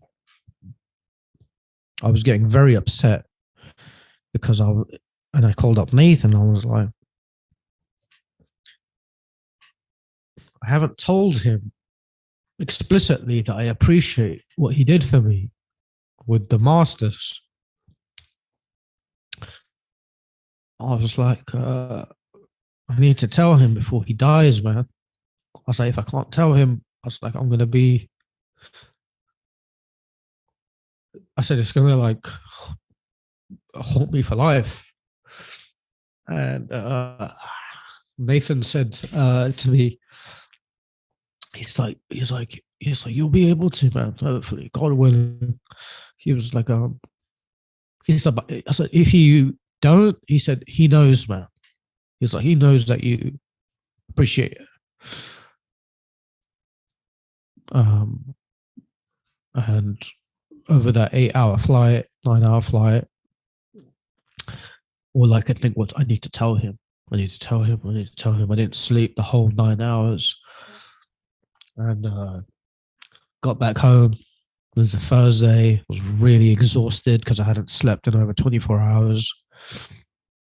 So speaking with my parents for a couple of hours, and then my aunt calls 2 hours off. I get home, literally off the flight, speak with my parent for 2 hours, and then I get up because I'm like, I need to sleep, guys. I was like, I'm dead. I'm exhausted.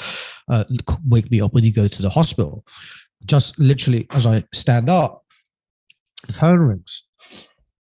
It sounds like it's a freaking make-believe, like the way that these series of events unfolded. But my aunt calls up in hysterics.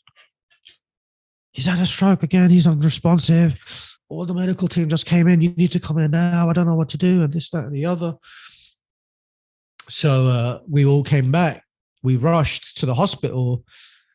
I hadn't seen my granddad now. Everybody else had seen him in his current state. I had not. And I walked in and I couldn't believe. My granddad looked like Santa Claus before. Big belly, big beard. He had lost so much weight. His legs looked like little twigs. His lungs were filling up with water.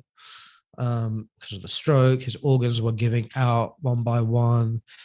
Like what was the most painful was his breathing.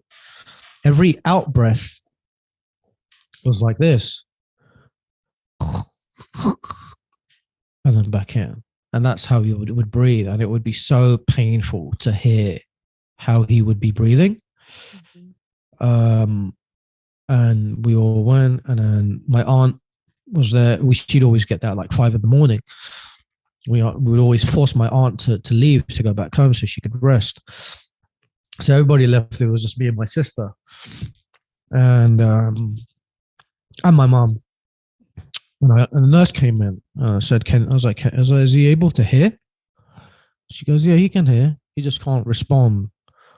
So I'm like, all right. Well, and I asked my mom and my sister, I was like, can you guys leave for a sec? And I kind of like,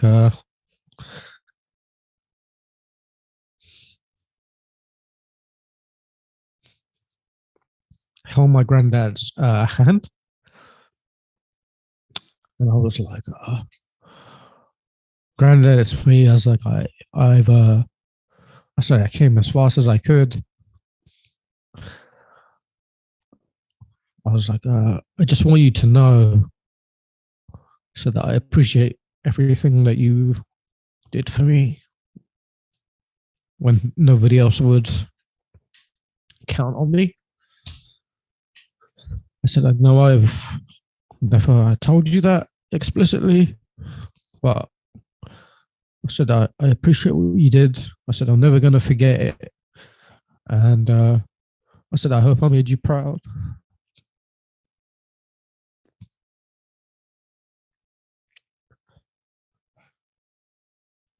And I was pretty destroyed. As I was like, I don't think I've ever cried like that in my life, quite honestly. I was really like, and that's why I wanted my and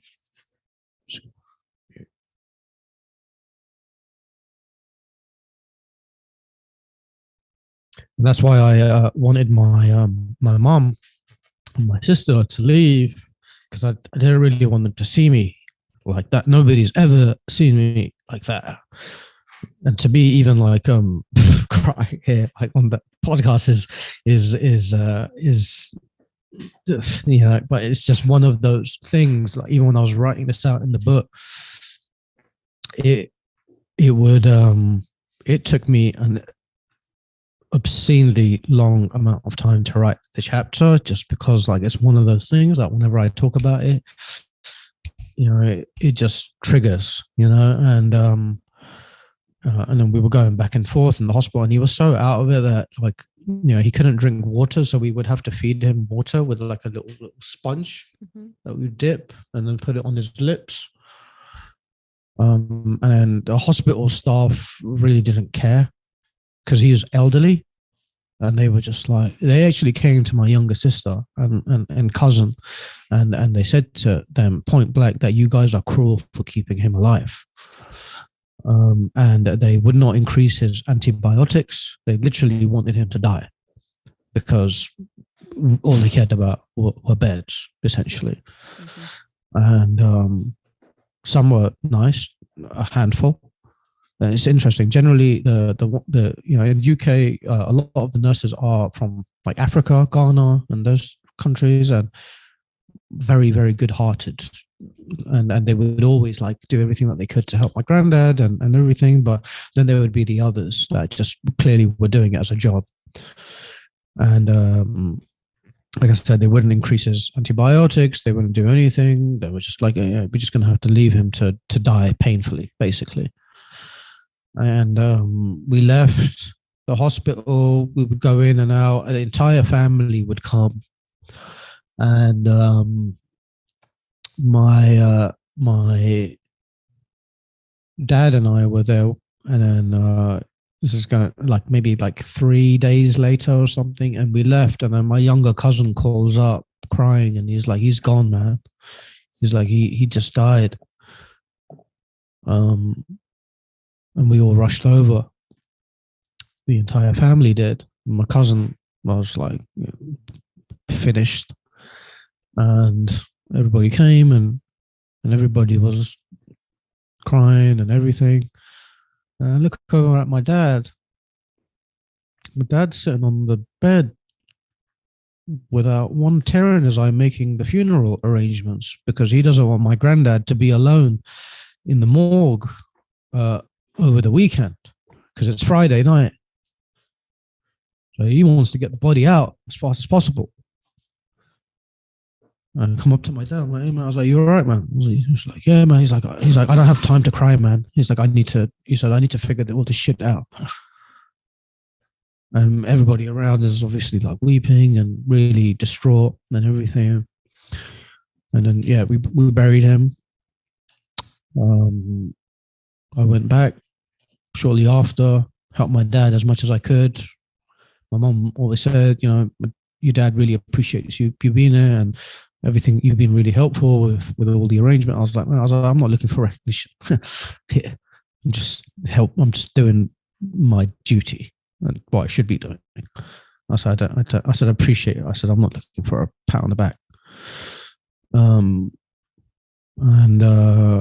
I came back home to Miami, and I haven't I'm the type of person that I don't really like to talk about Ale has asked me in the past. She's like, how would you like to be consoled when you go through things? And I said, just leave me alone, like in a nice way. Like I just leave me. I said, I'll come back.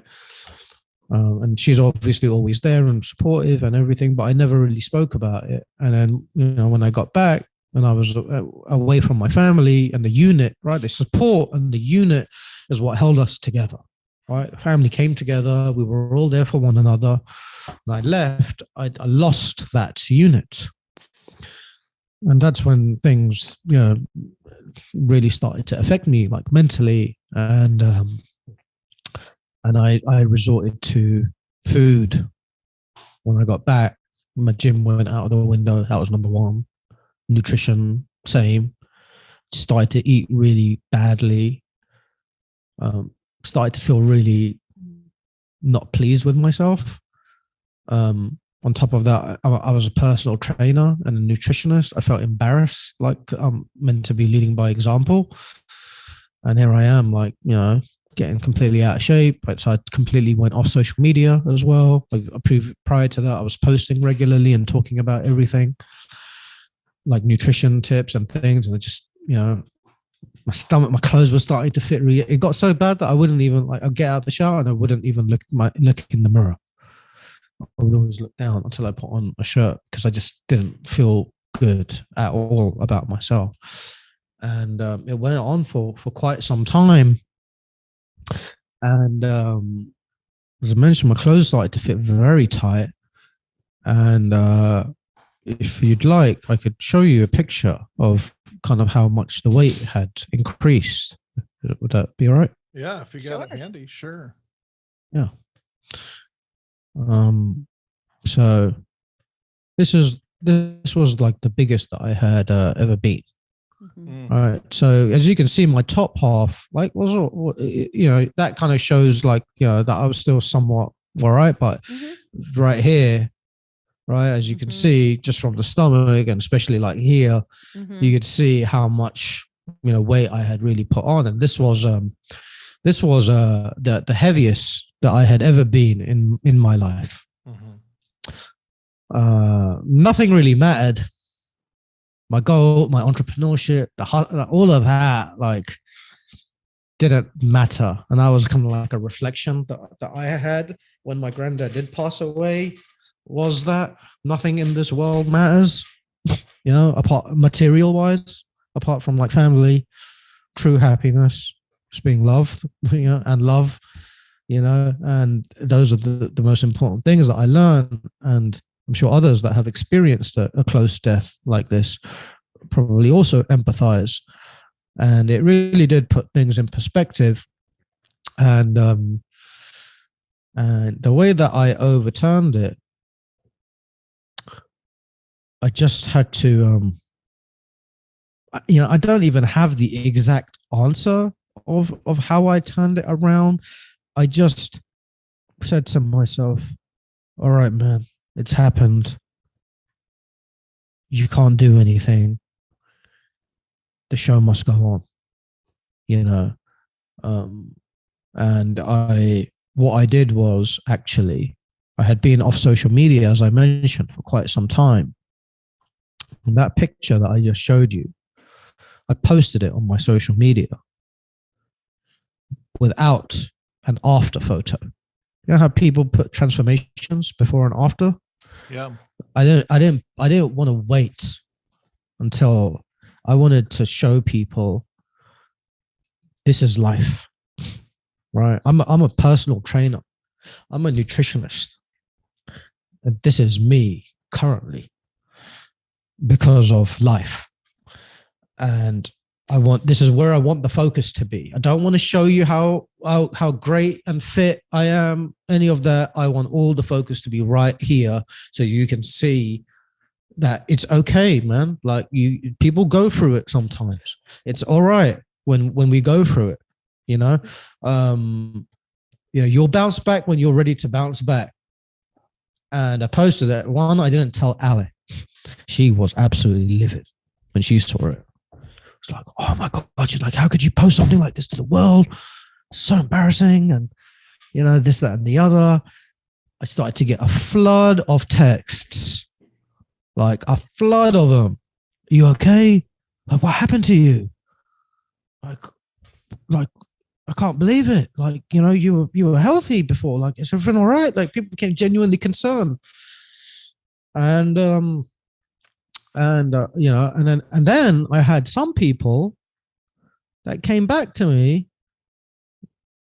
and they said, man, they were like, people that I know that are overweight, they came back to me and they said,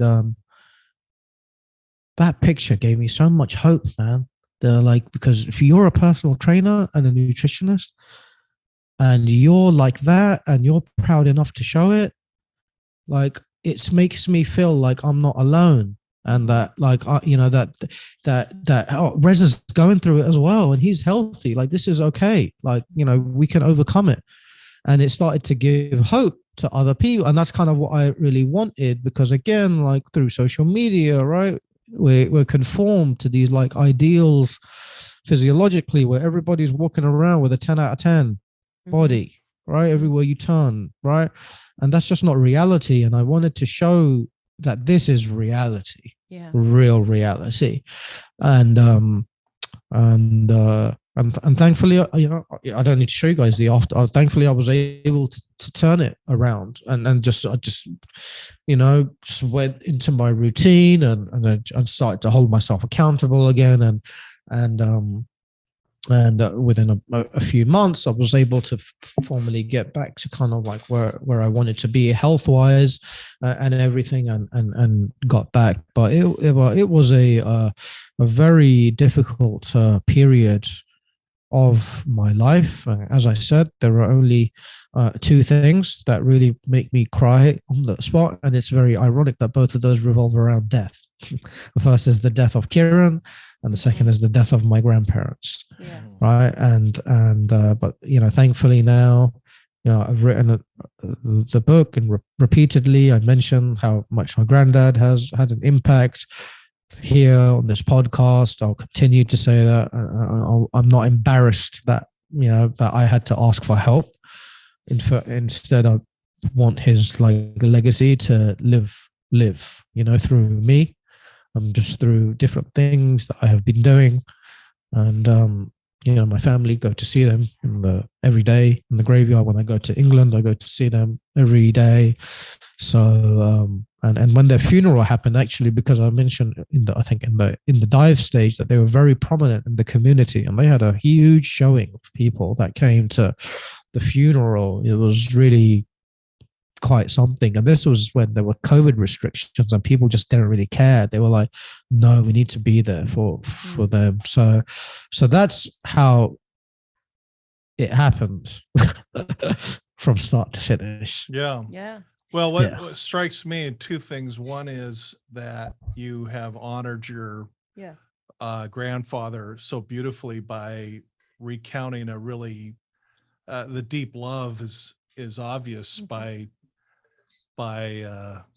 you know throughout your story, and honoring him, and not taking the easy way and glossing over it, but really expressing yourself. That's come through the way you've honored him comes through loud and clear. And the other thing that resonates is that, we're talking about the thrive stage, and what are we doing in the thrive stage, crying and talking about, something so awful, but that's life. I mean, thriving is not all unicorns and rainbows and cotton candy. It's absolutely there's some right tough stuff.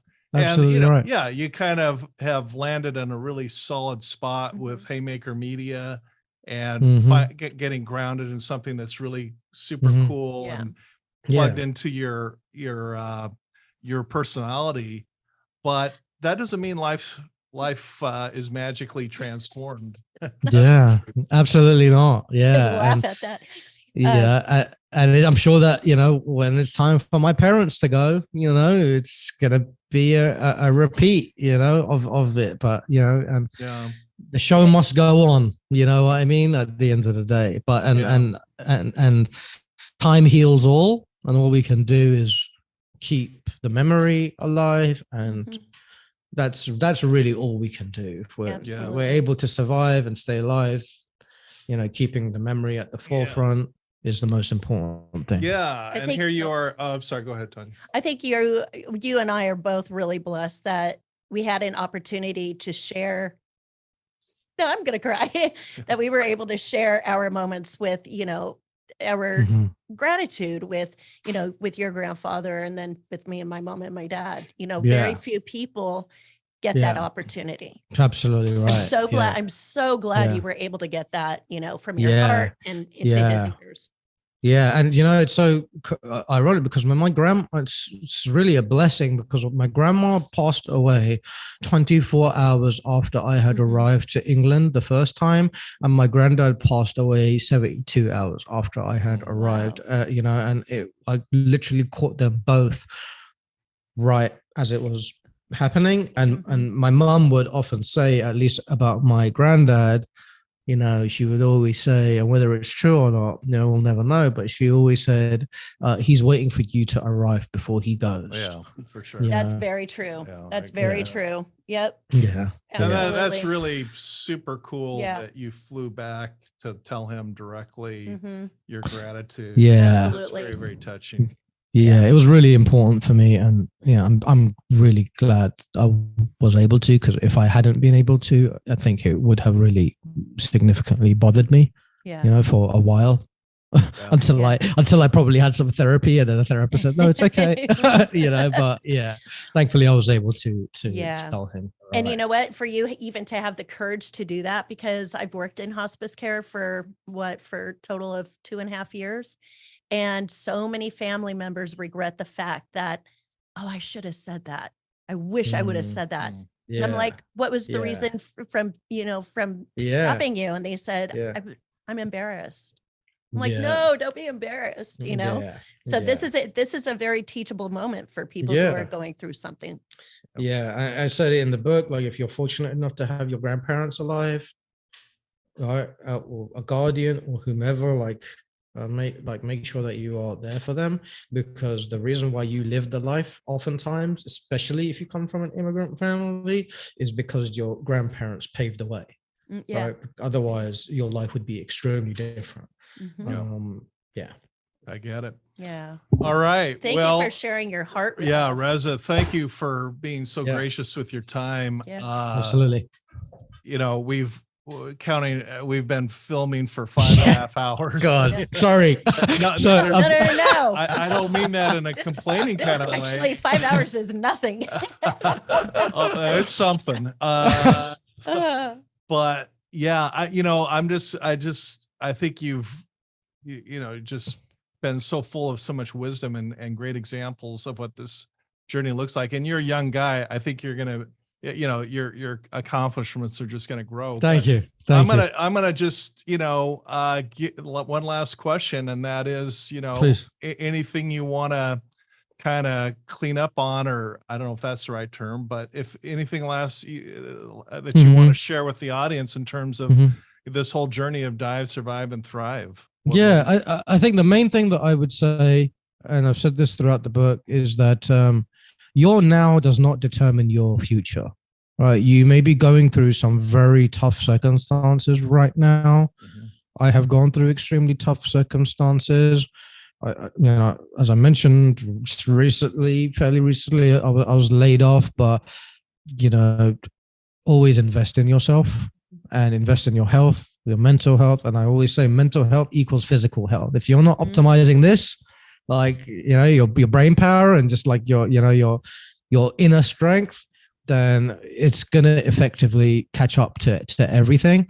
And specifically for people that are listening, that are from, you know, that are of ethnic minorities, you know, I know mental health is coming to the forefront now, but make no mistake about it, mental health is still very much a taboo subject in many Black and brown families, right? A lot of them do not believe it's real. And, you know, my dad, after I think almost like 1.5 to 2 years of convincing him, he's now ready to consider it, but it's been an uphill battle. And my rebuttal to that is people will take therapy when they are ready to take therapy. The only thing that you can do is check up on your people and make sure that they are okay, because like somebody like me, for example, who will always say that I'm okay, you know, I say that I'm okay most of the time. I'm not always okay. Right. So I think asking definitely should be part of everybody's just common habit, especially with those that are close to you, and not just asking really, like, how are you, man? Like, how are you really? You know, Nathan and I will often have these discussions among ourselves. How are you really? Don't just give me the I'm good, you know? So those are my final words. That's good. Well, thank you. And I got to tell you that, you know, you mentioned Black and brown people, white people, as the token white guy in the room. It's the same thing, you know, where mental health is a taboo topic, you know, getting the therapist is a taboo idea. You know, but fortunately, I think hopefully across the board, putting race aside, people are waking up. I look at it as a sign of strength. For sure. Agreed. Most definitely it is. Yeah. You need to be true to yourself in order to, you know, get that help. And first and foremost, you need to be mindful, I think is the very first. If you're not mindful, you know, it all goes downhill from there, really. Right, exactly. And there's so many anonymous lines, right? The suicide hotline. Now we have 988, right? The 988 number. There's so many anonymous free resources for people. I mean, I've called the National Suicide Hotline a couple of times, NAMI Warm Line. So thank you for bringing that you know, that subject in, because we are finally we are talking about it. We've come a long way. We're not quite there yet, but we've come a long way. Well, I mean, just with your family, Tanya, people are talking about domestic violence in a way around the world as a consequence of you and your family in just the last relatively few short years. So I'm optimistic about society. I know we have crazy people in Washington, D.C., and I'm not picking sides there. You know, I think there's plenty of cray-cray. We've got crazy in this room right now. I have papers. So anyway, I again, I'm just so grateful for your great generosity with your time.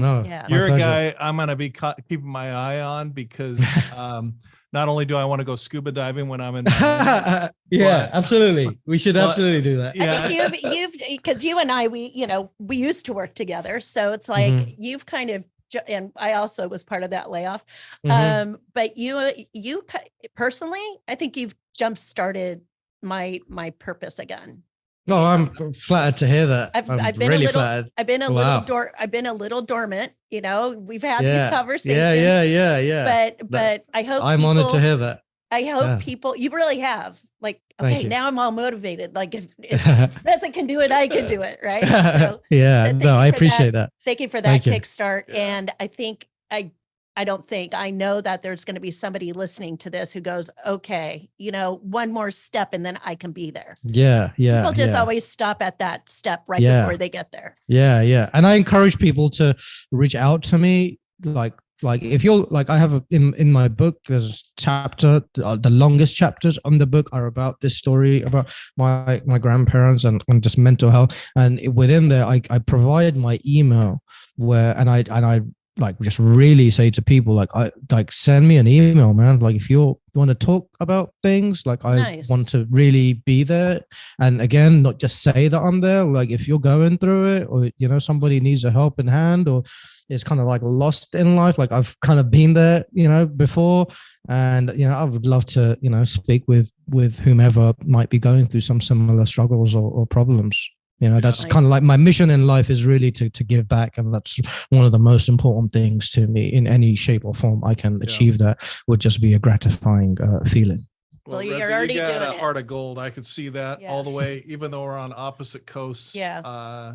That message comes through loud and clear. So thank you again. I hope we talk again soon. Thank you very much. You're welcome back on the podcast anytime. I appreciate it. Thank you very much. Thoroughly enjoyed having you for the next great idea. Until the next one comes. Maybe someone will give me the money for the shoes, perhaps, and then I can come back and be like, Thriving Podcast allowed me to re-enter the shoe game. Right. There you go.